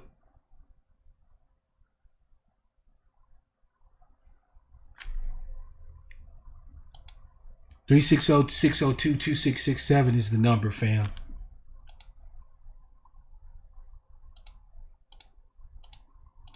We will have our due. I am not here to see you bound in golden chains by other people's failure of imagination, by their failure to actually look at and be willing to move. Caller from 413, it's your man Mark Black. What's your name, where you calling from, and what's on your mind? Yo, what's going on, brother Mark? It's me, Double C. Double C, what's good, fam? Hey, I'm glad to have you as always. What's on your mind, fam? Man, you know what? Everything you said was on point. Like I said, when the ADOS movement was going on, everybody was on board with it. It was sounding great about advocacy, reparations, agency. We were all for it. Absolutely.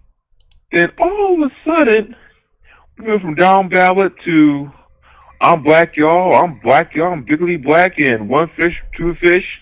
Nobody's home. I'm like, where are we going with this? Then they started blocking people that was willing to do the work. When we started from our chapters, it seemed like we were getting, like you said, everybody's getting unified. Then they start poisoning the well. Absolutely. I watched them poison the well with our FBA brothers and sisters. Look, I understand, Cease, as well as you, that there are some of us who take umbrage with the title American Descendants of Slavery, right? Even I have had twinges of, do I really want to identify as that?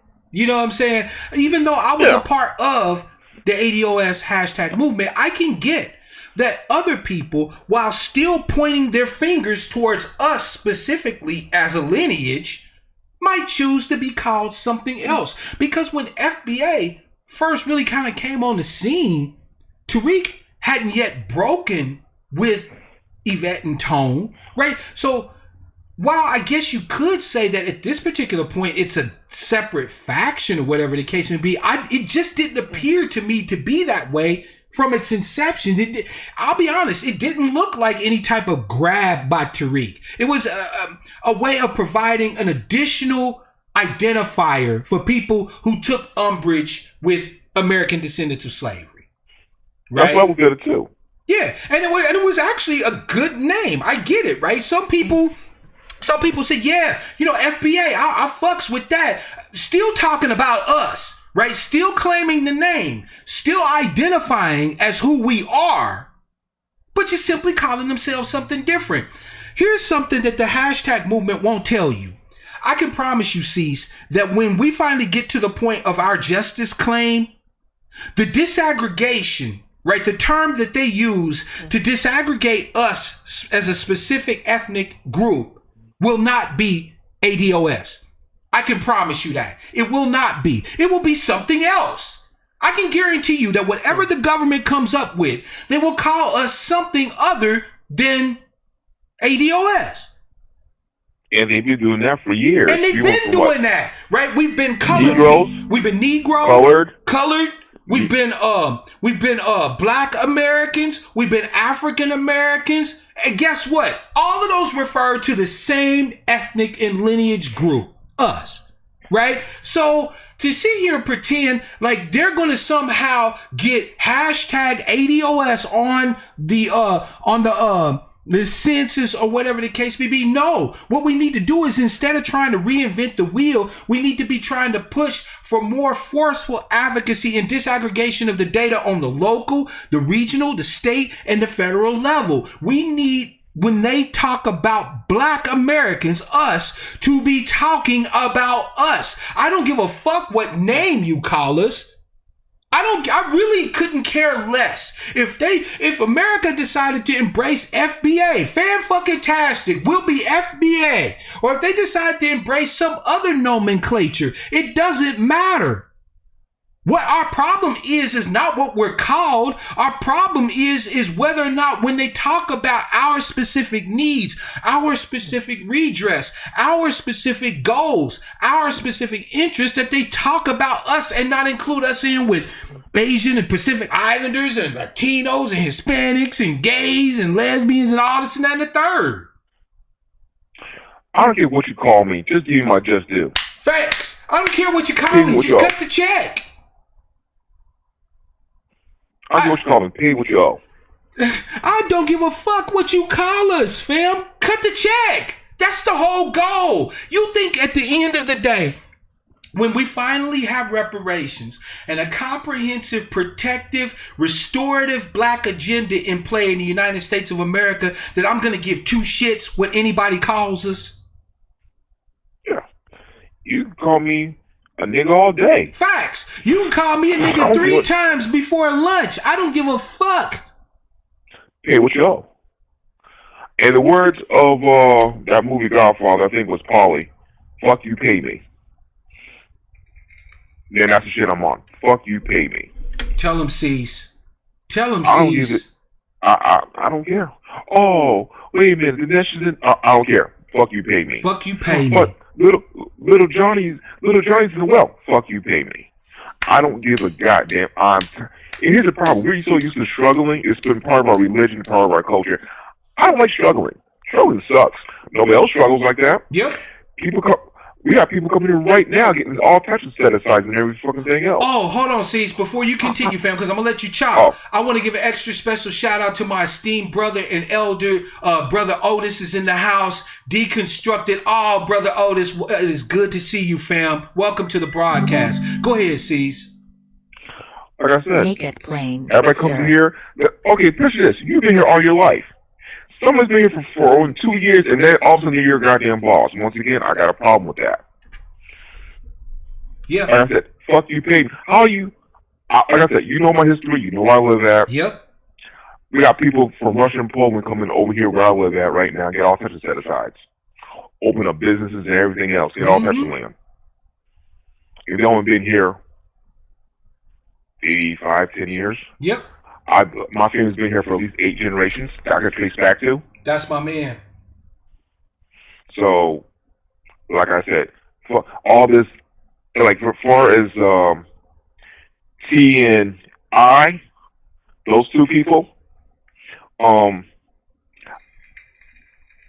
else was going on. Like I said, when you poison the well, you want nobody else to prosper but you two. You have to have that Highlander. If you ever see our show Highlander, yep, there can be only one. The whole Highlander attitude. And a lot of Negroes have that mentality. There only could be one. You know what though? I'm gonna tell you, Cease. That day has come to an end. What was the stated goal of Black Outcast Media Broadcasting? My stated goal was to make as many marked blacks as I can make. Everybody wants to try to put something on me or put me up on a pedestal. No, don't pedestalize me. Lionize you. I'm trying to make more me's in you. I need you to be just as much a voice, just as loudmouth, just as unapologetic, just as hardcore, just as all go and no quit as you see me being. I'm leading, if anything, by example. I want you to be what I am. You believe in unity with accountability. Exactamundo. I can't have it no other way. And as you and I have talked in the background with other people, we've talked on here. You believe in unity with accountability, and yeah, if you're wrong, you'll say, hey, you know what? I messed up. And you all can move on. Screw it. Everyone makes mistakes. But you keep doing it over and over again, then don't claim you make the mistakes. Now that's a problem. It's narcissistic. Absolutely. Absolutely. And the fact is that if you do not take accountability, you are absolutely right, fam. If you do not take accountability, they stop being mistakes. They start being your intentions. Exactly. And like I said, when you intentionally undermine your own people that look like you, this is nothing new. This always happened. I mean, from slavery days to now. So when stuff started happening with them, I'm like, yeah, it was just I would say it was a matter of time. And you were still trying to roll with it, and you were still trying, even though you got screwed out of it, and I've seen you get screwed out of it firsthand, not just you, but other people. People were still trying to rock with it because of having a sense of unity. But there's no accountability. How can everybody be unified? Exactly. If I can't hold you accountable, I won't follow you.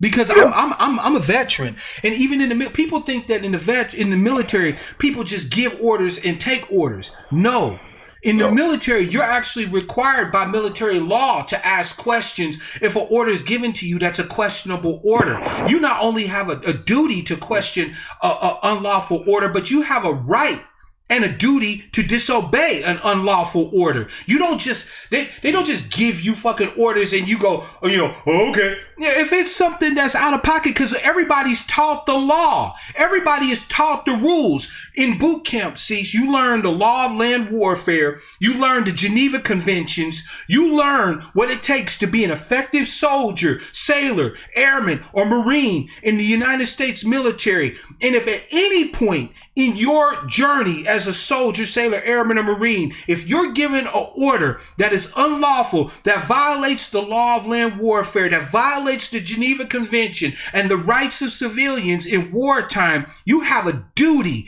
to disobey it. If you do not disobey it, guess what happens to you? After the situation is over, they will bring you back home, lock you in the disciplinary barracks, try you, and they will execute you. Oh, well then, that's real shit right there. That's as real as it gets.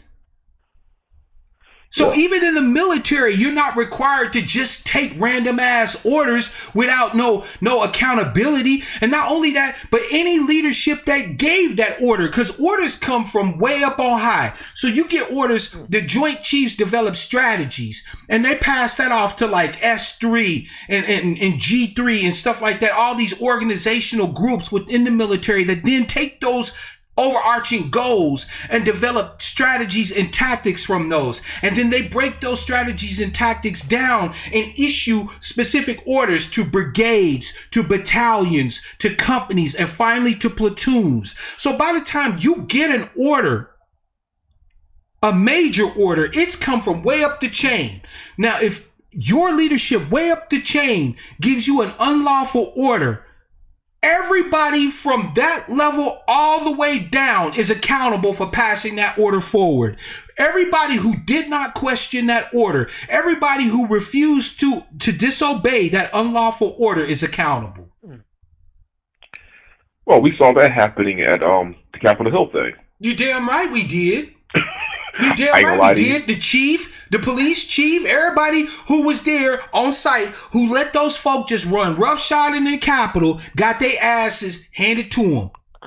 I ain't gonna lie to you though, that was kind of funny. I ain't gonna lie. I got my own thing about what happened at the Capitol, yeah. but what I will say is this, Cease, is that at the end of the day,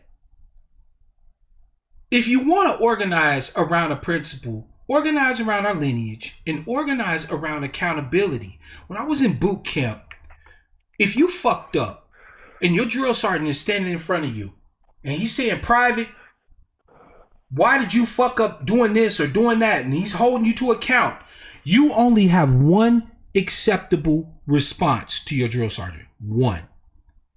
No excuse, drill sergeant. I have no excuse.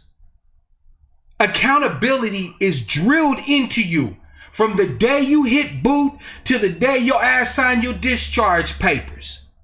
There is no excuse that's acceptable.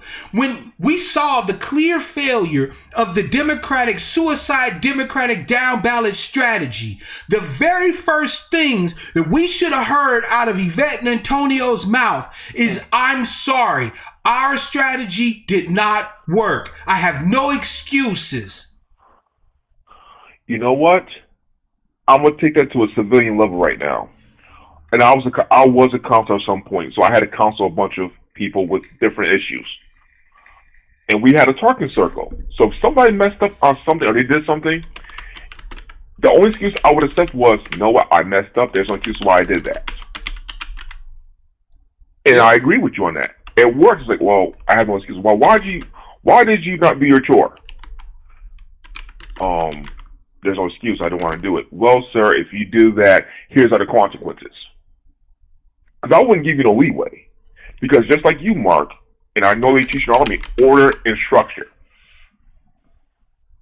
You know, I'm about order and structure. You about order and structure. There's a difference between order and structure. There's a difference between order and structure and hierarchy, C's. I'm all for us operating in order and having structure. What I'm not okay with is for us repeating the same fucking mistakes of the past and setting up these monolithic edifices that are vulnerable. Because look, fam, the honest fact is, and you know this, I know this, we all know this. Fam, it's not just white folks that oppose our justice claim. Some of our greatest opposition comes from immigrants to America, right? Sorry, Cease, you could call back me in if you want to, right? But some of our greatest opposition comes from other ethnic groups other than whites. I can tell you right now, anything we do, Asians and Latinos are going to be dead set against. They don't even have to have white folks fighting against us, right? Look at California. California, we tried to put affirmative action back in the state and how they choose contracts and businesses and shit to direct money towards our people and towards our circumstances. Who were the greatest opposers of that? It wasn't white folks. It was Asians. Asians oppose affirmative action movements up here in Washington State where I live. Asians are against affirmative actions and selections for schools and scholarships and shit. So we were already outnumbered just dealing with white folks.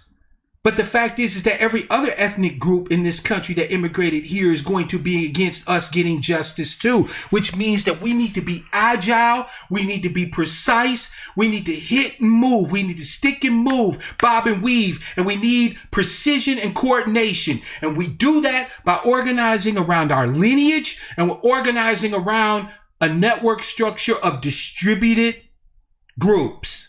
That's okay, Cease. You can call back, man, if you want to. Right? But that's how we do this, fam. We unify by being separate pieces of the mesh net. There should be nowhere in this country that we go and we don't have a hot meal waiting for us. Brothers and sisters to shake our hand. Well, you know, when COVID's over with. But brothers and sisters to give us a mask and a nod. There should be nowhere in this country we go where we can't instantly hit the ground running as boots on the ground in our new locale. That's how we defeat these motherfuckers. Each one of us is a soldier. Each one of us is an officer. Each one of us is a leader. Each one of us is the savior we've all been waiting for. If I am not empowering you, then what the hell am I in this for? If Yvette and Antonio aren't making you the founders of something else, the founder of a new battle line on this great battlefront, then what the fuck are they doing? They saying, oh, you can't be carving out this, can't be carving out that. Man, I'm on my Palpatine shit. Use my knowledge. I beg you. Carve out as much of it as you can. Pick your place on the great battlefront and plant your picket pin and let's fight these motherfuckers. Stop telling us what we can't do. Brothers and sisters that want to make a pact, I'm with you. I will big it up. I will put my money in on it. Brothers and sisters like our elder brother Otis, who want to make sure that we don't forget that we stand on the shoulders of giants, that we stand on the shoulders of the ones that made this push that came before. People like Callie House, people like Frederick Douglass, and other reparationists. We need them. They belong to us and we belong to them. Sitting here shitting on our elders, talking about boomers this, boomers that. Some of the strongest folk I've had the blessing to meet that's a part of this ADOS movement have been our elders, have been boomers. Dr. Claude Anderson, some of his ideas are currently outmoded in the world that we lived in. And he warned us that if we didn't act way back when he was telling us shit, that it would get that way. But that doesn't mean that we throw his work and stuff and his baby out with the bathwater. No, that means we examine what's left of the infrastructure that he tried to provide us so that we can take it and use what we can use and leave the rest behind. Times have changed. Things have changed. Big Unc, hey, thank you for the tip. Fam, check this out. Check out John Robb. And fam, start studying about asymmetrical warfare. I'm not talking about just with guns and weaponry, although that plays a role. Asymmetric warfare, fam, is the only way a minority group or a small group has a chance at defeating a larger group. We get them entrenched in their little bullshit sinecures like Harvard. We get them stuck off in their little groups, taking snipes at us. Meanwhile, we're free to roam as we please. We sitting here arguing and fighting and crying over some hit piece out of Harvard. I couldn't give less than a shit about what anybody at Harvard got to say. Besides, here's something that's really funny. They bitching and complaining about this hit piece out of Harvard, but you had an academician out of Duke who was 100% on board with your goals, efforts, and aims, and you alienated him. Dr. Dirty can combat these people in their arena. This is his forte. This is exactly where I'm serious. Make the shit make sense. So you're now complaining that you're being attacked by these people in the ivory tower. But you had one of our greatest weapons in the ivory tower. A man who holds a chair at Duke University, who's made getting our justice claim his life's work. His magnum opus was just written last year that lays out the game plan. Him and Kirsten Mullen. And you alienate him? Are you fucking high? How many more times do we need evidence of their lack of ability to lead before we stop following them? Matter of fact, shout out to Dr. Dirty. Shout out to Dr. Dirty. Because Dr. Dirty didn't even have to do it. But Dr. Dirty on Twitter actually discussed the flaws in the article. He's not even affiliated with the hashtag movement anymore and still stands up in defense. Why? Because his whole purpose behind the email wasn't to abandon us. It wasn't to abandon justice. It wasn't to abandon the right thing to do. It was to remove himself from the presence of people who were turning his work into a poison pill. And I do not blame that man for wanting to preserve his dignity, for wanting to preserve your dignity, for wanting to preserve his work, to wanting to preserve his respect. That email said, can we still find a way to support the aims of ADOS, but without being associated or affiliated with Yvette Carnell and Antonio Moore? But you have partisans that tell us that unless we're affiliated with Yvette Carnell and Antonio Moore, we can't even be considered to be a part of our lineage. Family, no one is more blind than those who refuse to see. We cannot save all of the hashtag partisans. The door is open. I will not disregard them. I will not shit on them. I will not shade them because I understand exactly what happened.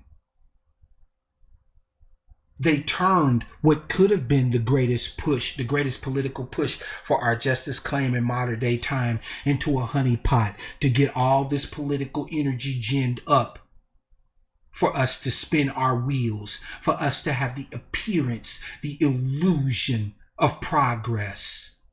Isn't that the same thing that we accuse the white supremacists of putting a veneer over our efforts to gain our rightful place as American citizens?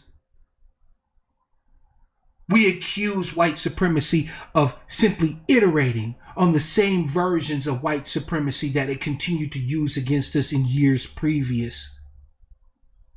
These people came and they offered us a veneer.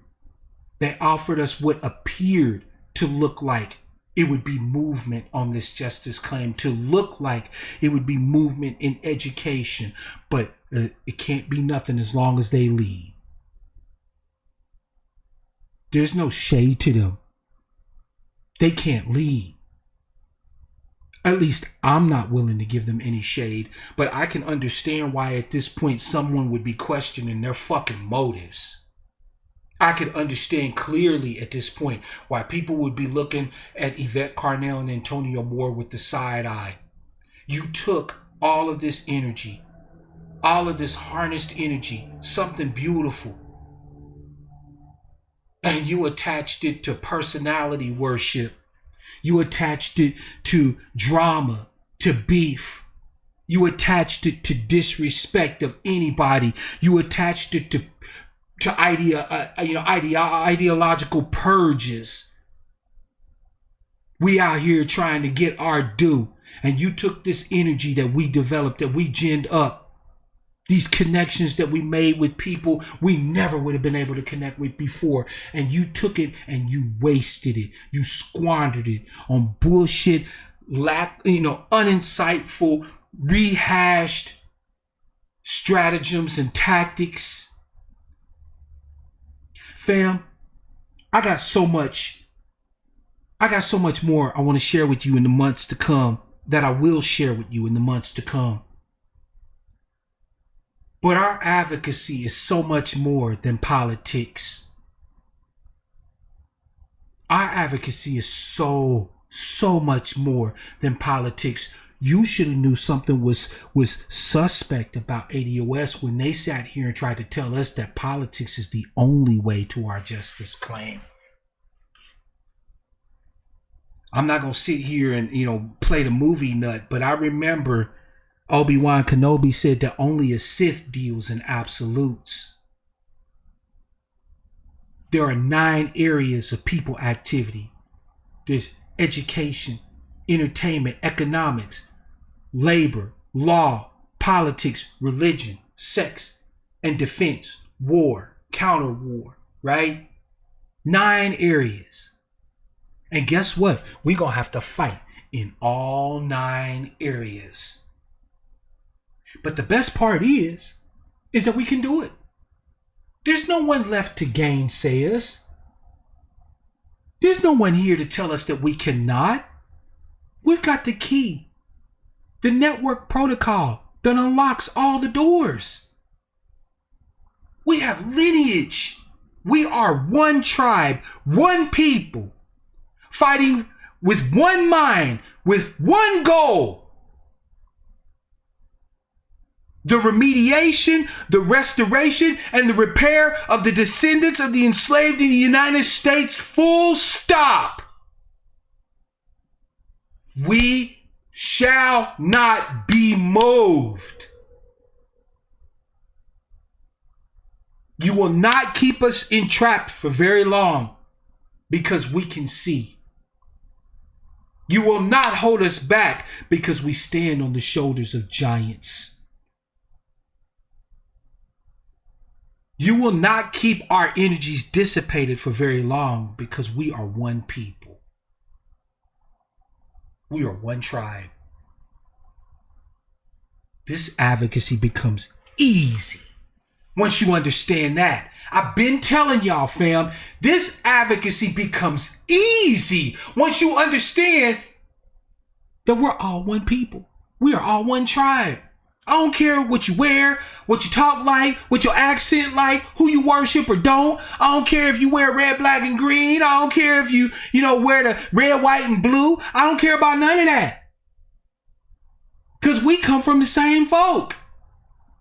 We family in the real sense. We know better now, fam. We know that when fuckery and confusion and disruption comes, we know what that's about. We do not have to be bound by the failure of others' people's imaginations. Dream big, fam. Our fight has only begun. Our fight has really, this generation, our fight has just begun. If you are extra like me, fam, you should be hypey right now. You should be glad. Right now, you should be clapping your hands at the disillusionment that we're seeing, at the devolution of the hashtag movement. You should be cheering your ass off, because this means that we are free. We are free to act as best we know, with the voice of our ancestors in our ears, with the hands of our brothers and sisters, our tribes people, hand in hand, and with love in our hearts, fam. We are free to pursue any idea, any weapon, any tool, at any time, with anybody.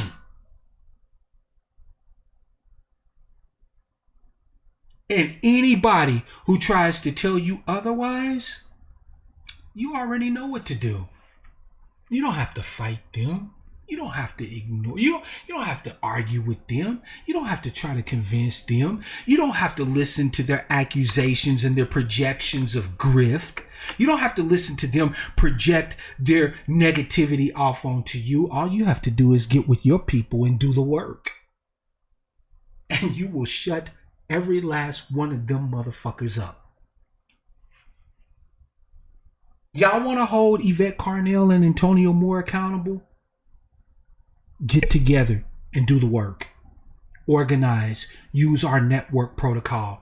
You don't have to be sitting there bound under the poison pill no more. Call yourself whatever you want to call yourself. Some of y'all love the brothers from BTP. Shout out to them brothers from BTP. If you want to align with them brothers, align with them. They mighty. You want to fuck around with your FBA brothers and sisters? Fine. Fuck around with FBA. Take FBA from just culture to politics. Take them from just economics to, to the law, right?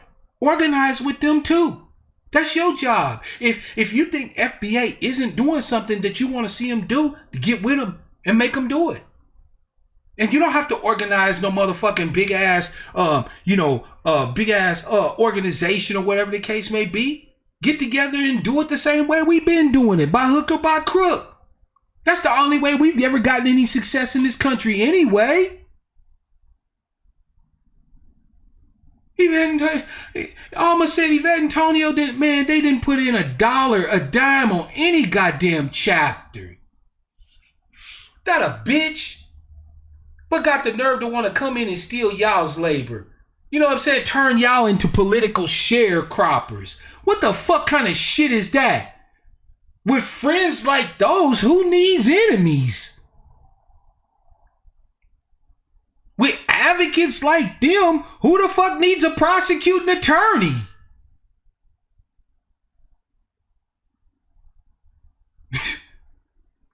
Y'all better recognize, y'all have done the work. I remember in the early days, chapter leaders struggling to get paper to do pamphleteering, asking questions on how to organize. They wouldn't get no information from Yvette Carnell and Antonio Moore on how to actually organize their local chapters. You know, the stuff you would think that the founders would have been doing. At the very least, they could have had 4 or 5 broadcasts talking about how, thank you, VLB, we had black conservative brothers and sisters who were on board with this justice claim. Shout out to Olivia Rondeau.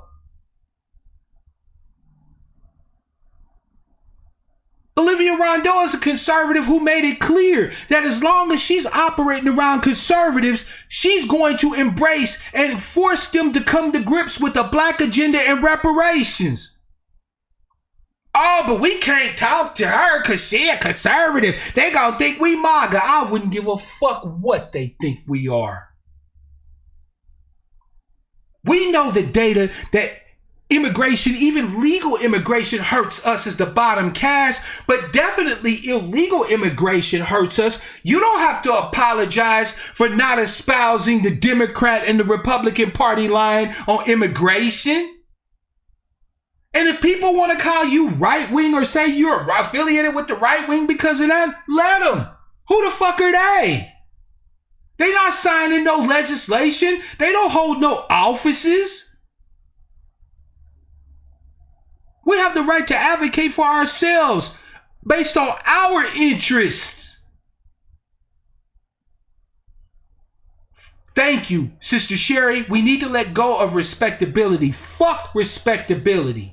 I am not respectable. I am not respectable. Say it with me, fam. I am not respectable. I don't give a fuck if they respect me. Shout out to my beloved esteemed brother Grinch. Thank you for the love, fam. We've been nice. We've been respectable. We've got brothers and sisters whose place that is.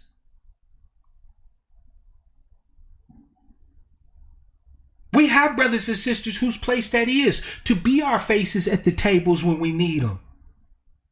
I'm not them. I'm not claiming to be respectable. I'm not claiming to be somebody that they gonna like.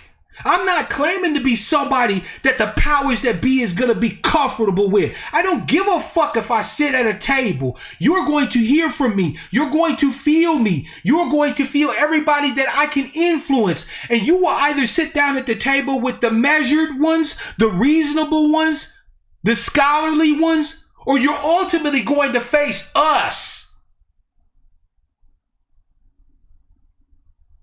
Them's your choices. Them's the only choices we're giving America at this point. We have people like T. West and Shirley Hussar. Those are people that I actually trust to be able to sit at a table and speak with these muckety mucks on my behalf. Why? Because I know they have my interest in their heart. At this particular point, I don't trust Yvette Carnell or Antonio Moore further than I can throw them. They haven't demonstrated that they're worthy of our trust.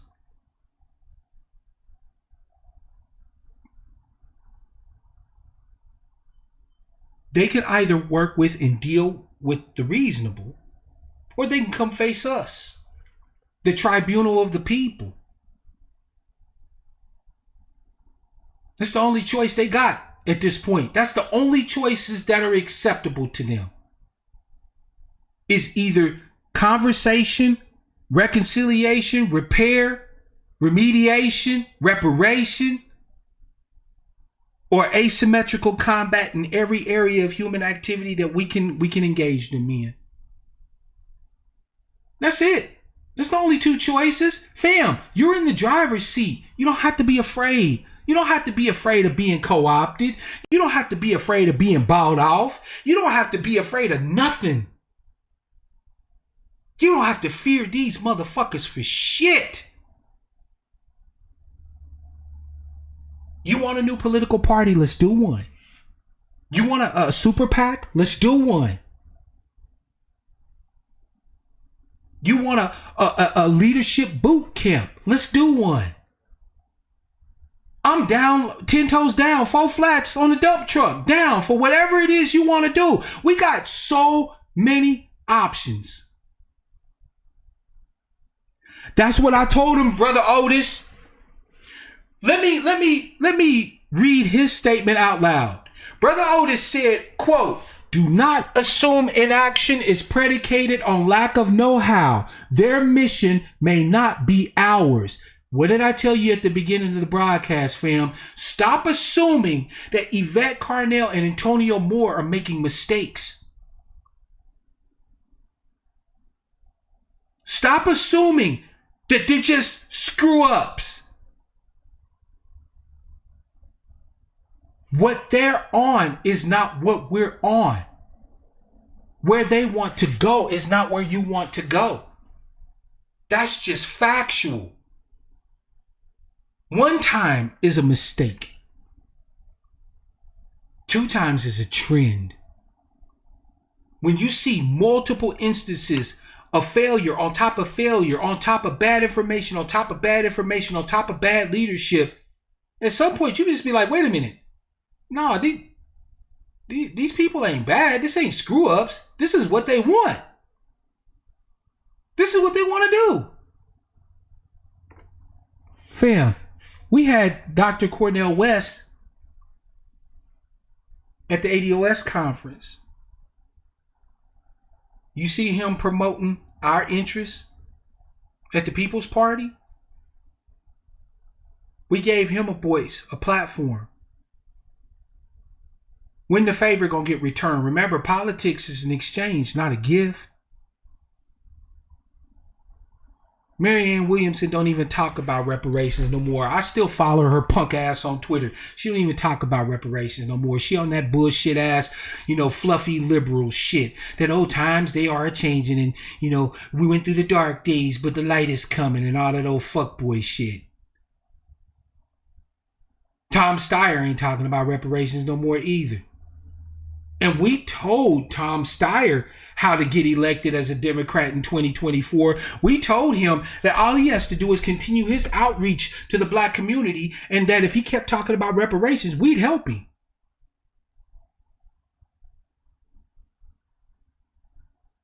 All these people that got highlighted by ADOS don't even talk about ADOS.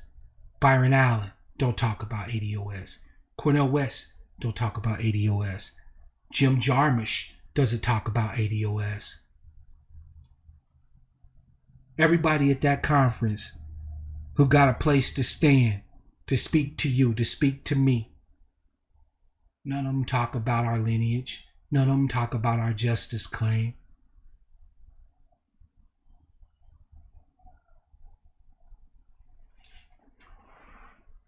Don't assume that inaction is a function of a lack of ability.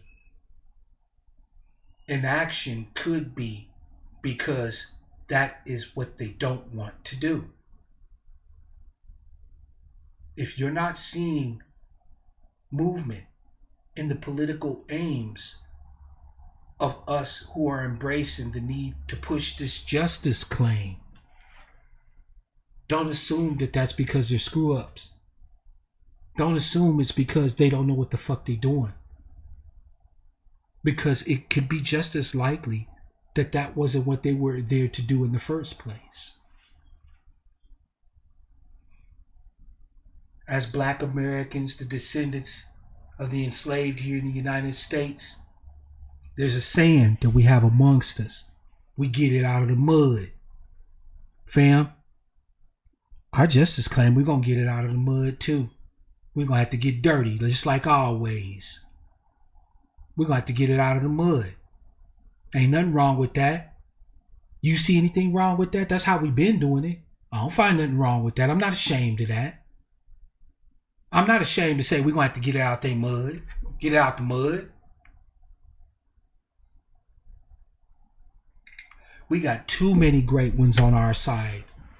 And I'm gonna finish up, fam, since I ain't getting no calls, but I want to leave y'all with this. Because like I said, this is the last time I'm going to talk about the hashtag movement. From now on, I'm being a voice, a booster, a clearinghouse for every organization that's organized around lineage-based advocacy. Because we got work to do. And the organizing, like Stakes is High said, the organizing for 2022 for the midterms starts now. Now! I don't give a shit that Joe Biden just got into office. That work starts now. What are we going to do to these fucked up Democrats, to these lousy ass Republicans? How are we going to hit them in 2022? That's what we need to be talking about now, politically. That work starts now. Right? But here's the thing that I want to leave y'all with. At the end of the day,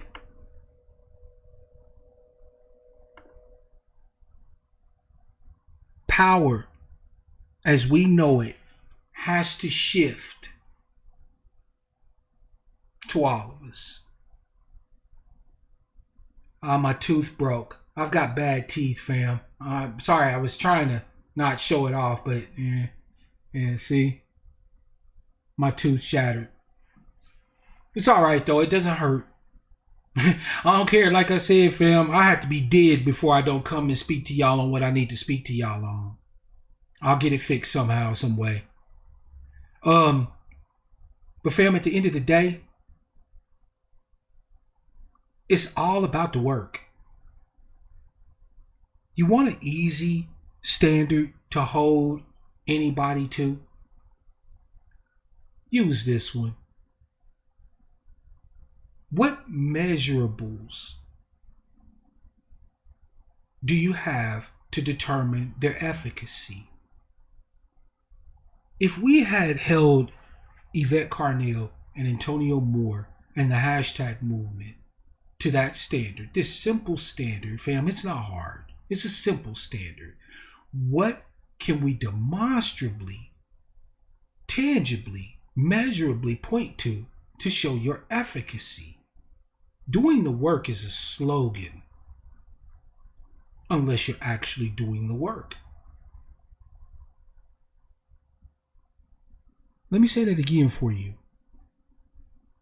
Doing the work is mere sloganeering unless you're actually doing the work.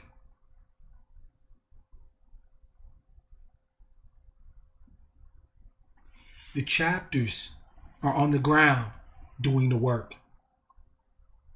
In spite of the fact that their leadership is poisoning any effort at advocacy they can make.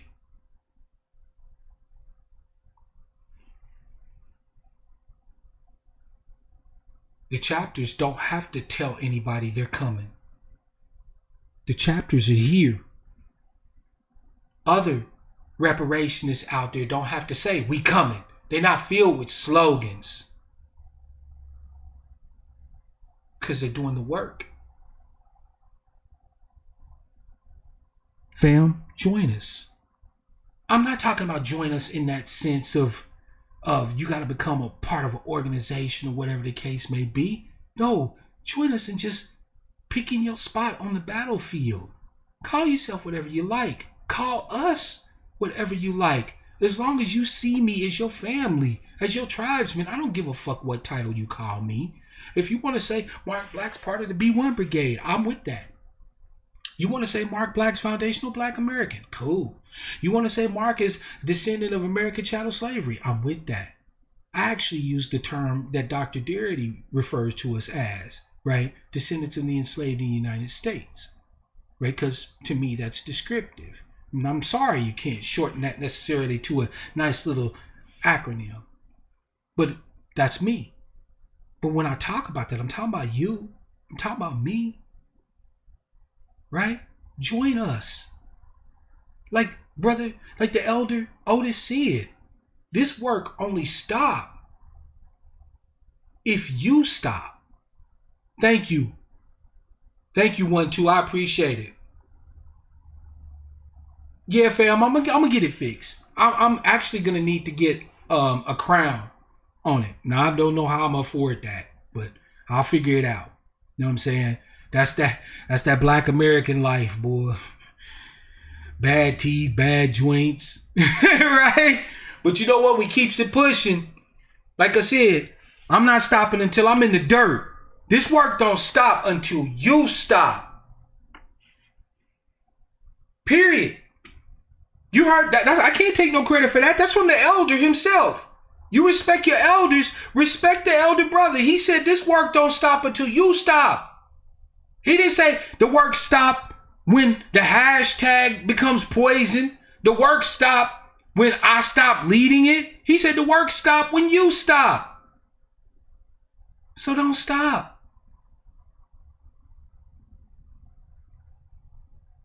Don't quit.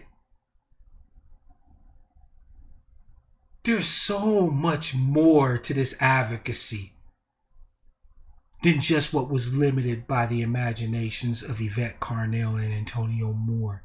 I don't even think they realized, fam, the power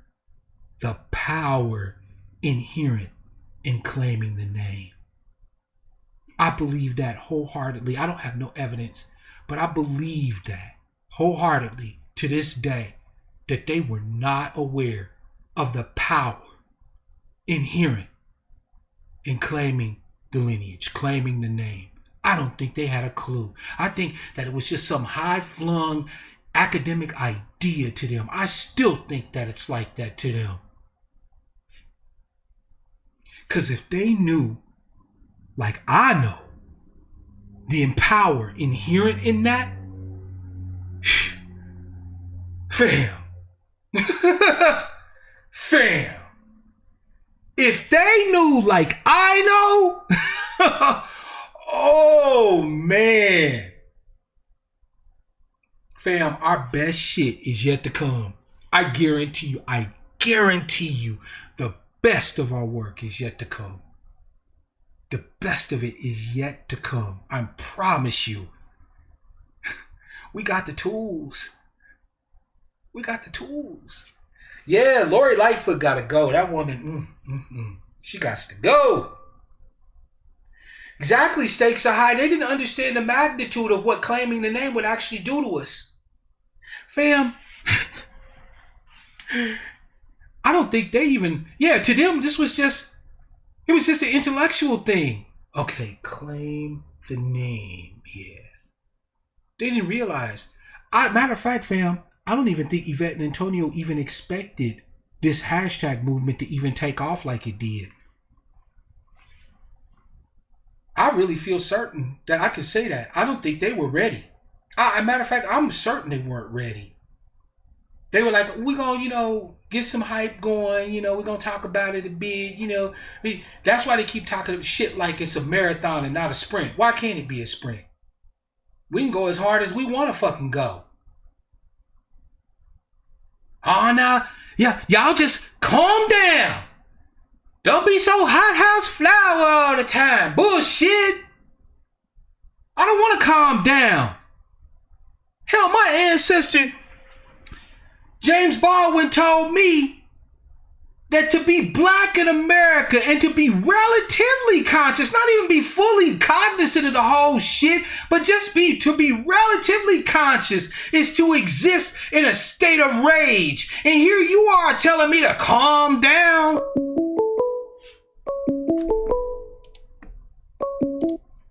Caller from 216, it's your man Mark Black. What's your name, where you calling from, and what's on your mind? Hey, Mark, this is the cool man out here. The cool man, what's good, fam? Hey, man, what's up? I know I was ranting a bit, but calm down. Ain't that a bitch? I didn't hear you. What did you say? I was just saying how you been telling everybody to calm down when our ancestors told us that the injustices that we face will continue until they're countered with either words or blows or both. That to even understand what's happening to us is going to put us in a state of rage. What she look like telling us to calm down? Yeah, the thing is, like, I'm listening to you, but I'm a little bit on a delay. So if that's what you've been talking about, I haven't gotten to you yet. I apologize. It's all good, fam. You the one with the floor. What's on your mind? Yeah, so, well, I'm just happy to hear the direction that you're going in with the channel and everything. I'm listening to the part where you were talking about what we have to do getting ready for the next election cycle. Yeah. And that's why I called, because like I had been saying this a while ago. If you notice you haven't been hearing from me, I dropped off because I just didn't like the way things were going. I understand, fam. And I would just like to say that I think that this is my opinion. This is what I was. Just a second, fam. Stand by. Sure. Because the live dropped out. If for some reason it stopped, give me a second. It's coming back. All right, fam, we should be back. Sorry about that. The streaming software decided to take a shit just then. I apologize. Fam, I want you to go ahead and say what you just said, because I want the people to hear what you were saying. Oh, what I was saying? Yeah. Oh, okay. Yeah, I was saying that we have to build up our reparations muscle, right? We have to know exactly what reparations entails. and before we begin to engage with others. And I think we can learn from ADOS that it's going to be a multi-generational initiative. Mm-hmm. And we have to, ADOS, they've been bandying about numbers like 17 trillion to 22 trillion. I personally believe it's around 200 trillion. But whatever it happens to be, we have to find a way to come up with a way to calculate what that actually is. And I don't believe that can come from one person. Agreed. It has to be a group effort. Agreed. It has to be a group effort. Now, I appreciate you saying that, because Dr. Darity earlier this week, if you're not following Dr. Darity on Twitter, I don't know what the hell's wrong with y'all, right? But Dr. Darity this week actually talked about that.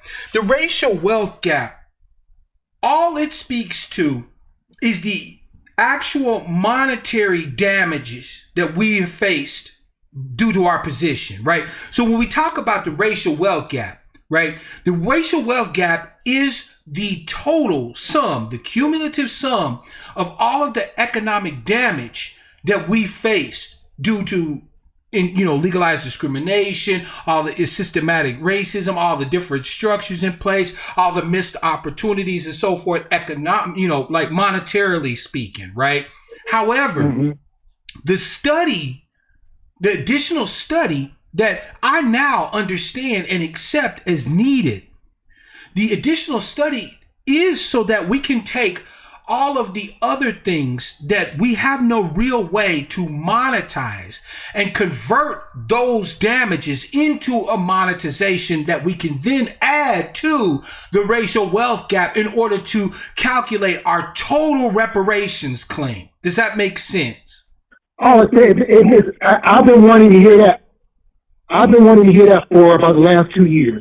Thank you. I've been wanting to hear something like that too. And like I said, Dr. Darity just made it clear. He just made it plain, like he just dropped it. And I was like, whoa, no, that's important for us to note, because people are like, oh, we don't want a commission. We don't want a commission. Well, actually, yes, we do. But we don't want a commission to sit there and figure out what the racial wealth gap is. The racial wealth gap is the racial wealth gap. They owe us that as a baseline, right? What we need the commission for is to be able to determine how we monetize the damages, because unfortunately in our justice system, there is no way to pay us back for brutality, right? So they have to come up with some monetary notional value of the brutality that we face, the missed opportunities, and so on and so forth, right?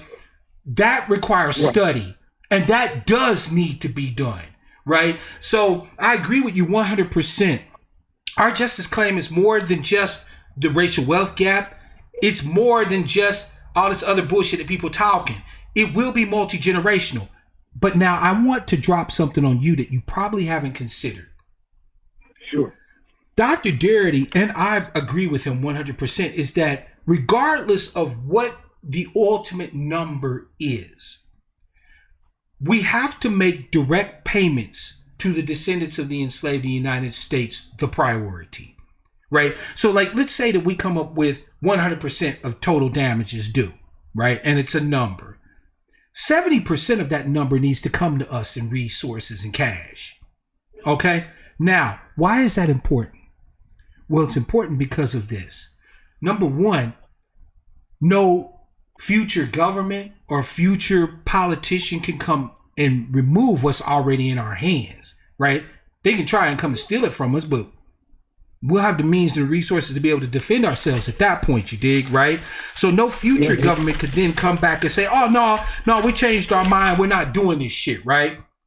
Number two, because then the multi-generational part that you're talking about is up to us then to do, right? I'm sorry, but I don't trust no Asian people or no Latino people or no white folks to be doing lineage therapy for me and my people. I need to be able to fund my people to do lineage therapy, right? But if you don't cut me the check, I don't have the means to be able to fund that. You see what I'm saying? So Dr. Darity's stating, and I'm stating along with him, that regardless of whatever that number ultimately becomes, the multi-generational part after the check is cut in many ways is on us. And that actually addresses a lot of the criticisms of the so-called conservative, right? Because the conservative will say, well, what part of black people's issues is their fault or is on them to do, right? You remember all the way back to the debate with William Buckley and James Baldwin at that college, at Cambridge College over in the UK, right? Well, Buckley was saying the problem is twofold. Yes, there's still individual acts of bigotry, i.e. racism, but black people are also not taking full advantage of the opportunities that are being presented to them. Well, if you put the money in our hands, right, then that eliminates that whole conservative argument, because then we could have the means, the capability of producing the infrastructure for the multi-generational project of healing that will be required in order to complete our transformation from these diminished Americans to whole Americans. I agree. I think that, well, for me, it's premature for me to say that, them cutting one check, a one-time situation is going to be what we need. I'm hesitant to agree with that. Here's the thing, right? Here's the thing, because I agree with you. I'm not saying that just cutting the check is going to fix everything. No, there are still specific political protections and social protections and things like that that have to be in place. That, to me, is a part of reparations, right? It is cutting the check and that other stuff. However, beyond that, right, beyond those specific protections being in place, beyond the remuneration, right, whether it's a check, resources in kind, whatever, right, whatever it ultimately ends up being is going to have some monetary value. So besides the check and besides the comprehensive package or slate of things that will also constitute reparations, that multi-generational project is then ours. I don't want the government to be involved in that. I want them to set up those specific protections, the areas of opportunity that we need, and to provide us with our remuneration, and then get the fuck out of our way, like every other American has. Right? But I don't think we can ever really dislodge ourselves from being in America. No, so we won't be. I'm not even arguing for that. I'm not talking about creating our own little black, enclaves or nation or whatever. Although I think to a certain extent we may need to do that, if for nothing else than just our protection, right? So I'm assuming that something like that will come to the fore, just to make sure that, you know what I'm saying, right, that we actually have, you feel me, our own shit. Yeah. But no, I'm not talking about necessarily not being Americans. What I'm talking about is autonomy in the areas in which every other American has autonomy, right? Whites aren't beholden to Asians, Latinos, and so on and so forth for the preservation and the propagation of their culture. They are enculturated. We are acculturated because we have to depend on getting parts of our culture from the dominant society at large because we can't protect and defend our culture, right? Well, I want the government to put in place the structures and systems that allows us to protect our culture, but then let us protect it. Stay the fuck out of our way. When we stand up to protect our name, when we have the anti, Black American Defamation League on deck, I don't want to hear shit. If it's good enough for the Jews, it's good enough for us. All I'm saying is that we should have the opportunity to create and build the systems and infrastructures that are to our benefit without being gainsaid by anybody else, just like every other ethnic group has in this country.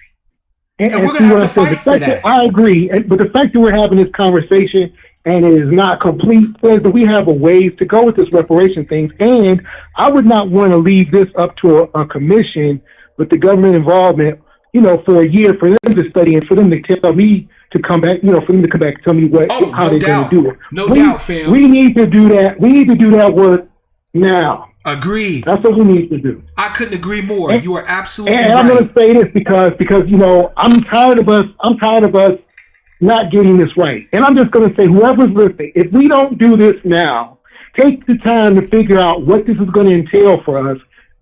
I'm going to say going forward is a failed project. You can forget about it. It's never going to work until you decide what you need. That's why. Stop being lazy. I'm sorry. Go ahead, we need to stop. Oh, I said we will. I would like to say this to anybody who's in the sound of my voice is we have to take the time now to decide what reparations is going to be for us, what we need, what it's going to be all about. If we don't do that, whatever we do going forward is going to be a failed project because we're never going to be clear on what reparations is. We all have to have clarity on this. Fam, let me tell you, why did you think that I said that we don't have to be bound by the failure of other people's imaginations? Our problem isn't that we're dreamers. Our problem is we don't dream enough. I agree. Our problem is we don't dream enough. What do we see as reparations, right? What do we see our remediation, restoration, and repair looking like?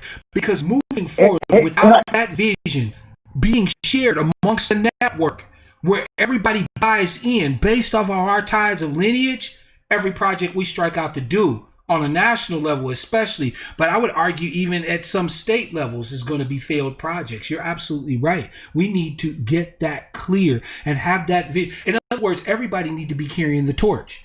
Everybody needs to be the torch bearer. So everybody needs to be clear on what the reparations is and what the black agenda is. Like, for example, one black agenda item is we need to have protected status in this country to make sure that, we need to have certain courts that are set up for us, police forces that come out, you know what I'm saying? Yeah. That are specially trained and understand to deal with ADOS and their issues. Yeah. I agree. All this so that we can't, so we're not repeating and not going through the same kind of trauma even after we get this so-called reparation. Another thing I would want to put on the table is this: when we talk about what's going to repair us, we have to be thinking about what have we lost. So if we've lost land and opportunities to be autonomous, that has to be on the table. Yep. But also, we should get no less than what the Jews got after that's after what happened to them in Germany, which is they got a homeland. They got a place where they could go outside of Germany, where they could have a place where they could be called home, where they wouldn't be persecuted. We need the same thing, and it needs to be in Africa. And I don't care if nobody wants to go there and live. We need a homeland. We cannot come out of this reparation without a homeland. Brother Pharaoh, the elder Pharaoh says that. Brother Pharaoh El Aten spoke on that eloquently. He said that we whatever come what may, our ultimate fate is tied to Africa, right? So we should not disregard that. And I agree that at some point we need to be considering having a homeland, a safe place that regardless of what white folks do or Asians do or everybody else do, we got ours, right? So I'm 100% with you. Now, I'll be honest with you. I go back to Africa. I'm going back strapped. Absolutely. That's all part I'm of not it. going back there depending on their good graces and and brotherhood. Fuck that. No, but you see how Israel is strapped, right? Yeah. We got to be strapped like that too. Yeah, I agree 100%. But I think that should be an option on the table. And the argument is that if you strap Israel like that, you also have to strap us like that as well. Absolutely. See? I think that should definitely be on the table. As a matter of fact, any reparations table I would be fortunate to sit at, that's definitely going to be on the table. That America supports our aims and efforts. Matter of fact, we can make a deal with America, like Brother Pharaoh said. We can agree to help Africa combine together as one continent and be America's voice in Africa in return for arms, defense, the whole 9 yards. I mean, there's a whole gang of ways we can play it. Fuck the morals of it. Fuck the trying to take the high ground and all this and that. Well, I know, for example, I think automatically, just like the Jews, I think the Jews here, they have dual citizenship if they want between here and Israel. So we automatically should have dual citizenship. So we're gonna have our spot in Africa, our nation. We'll have dual citizenship. Yeah, of course. They owe us everything. This has to be.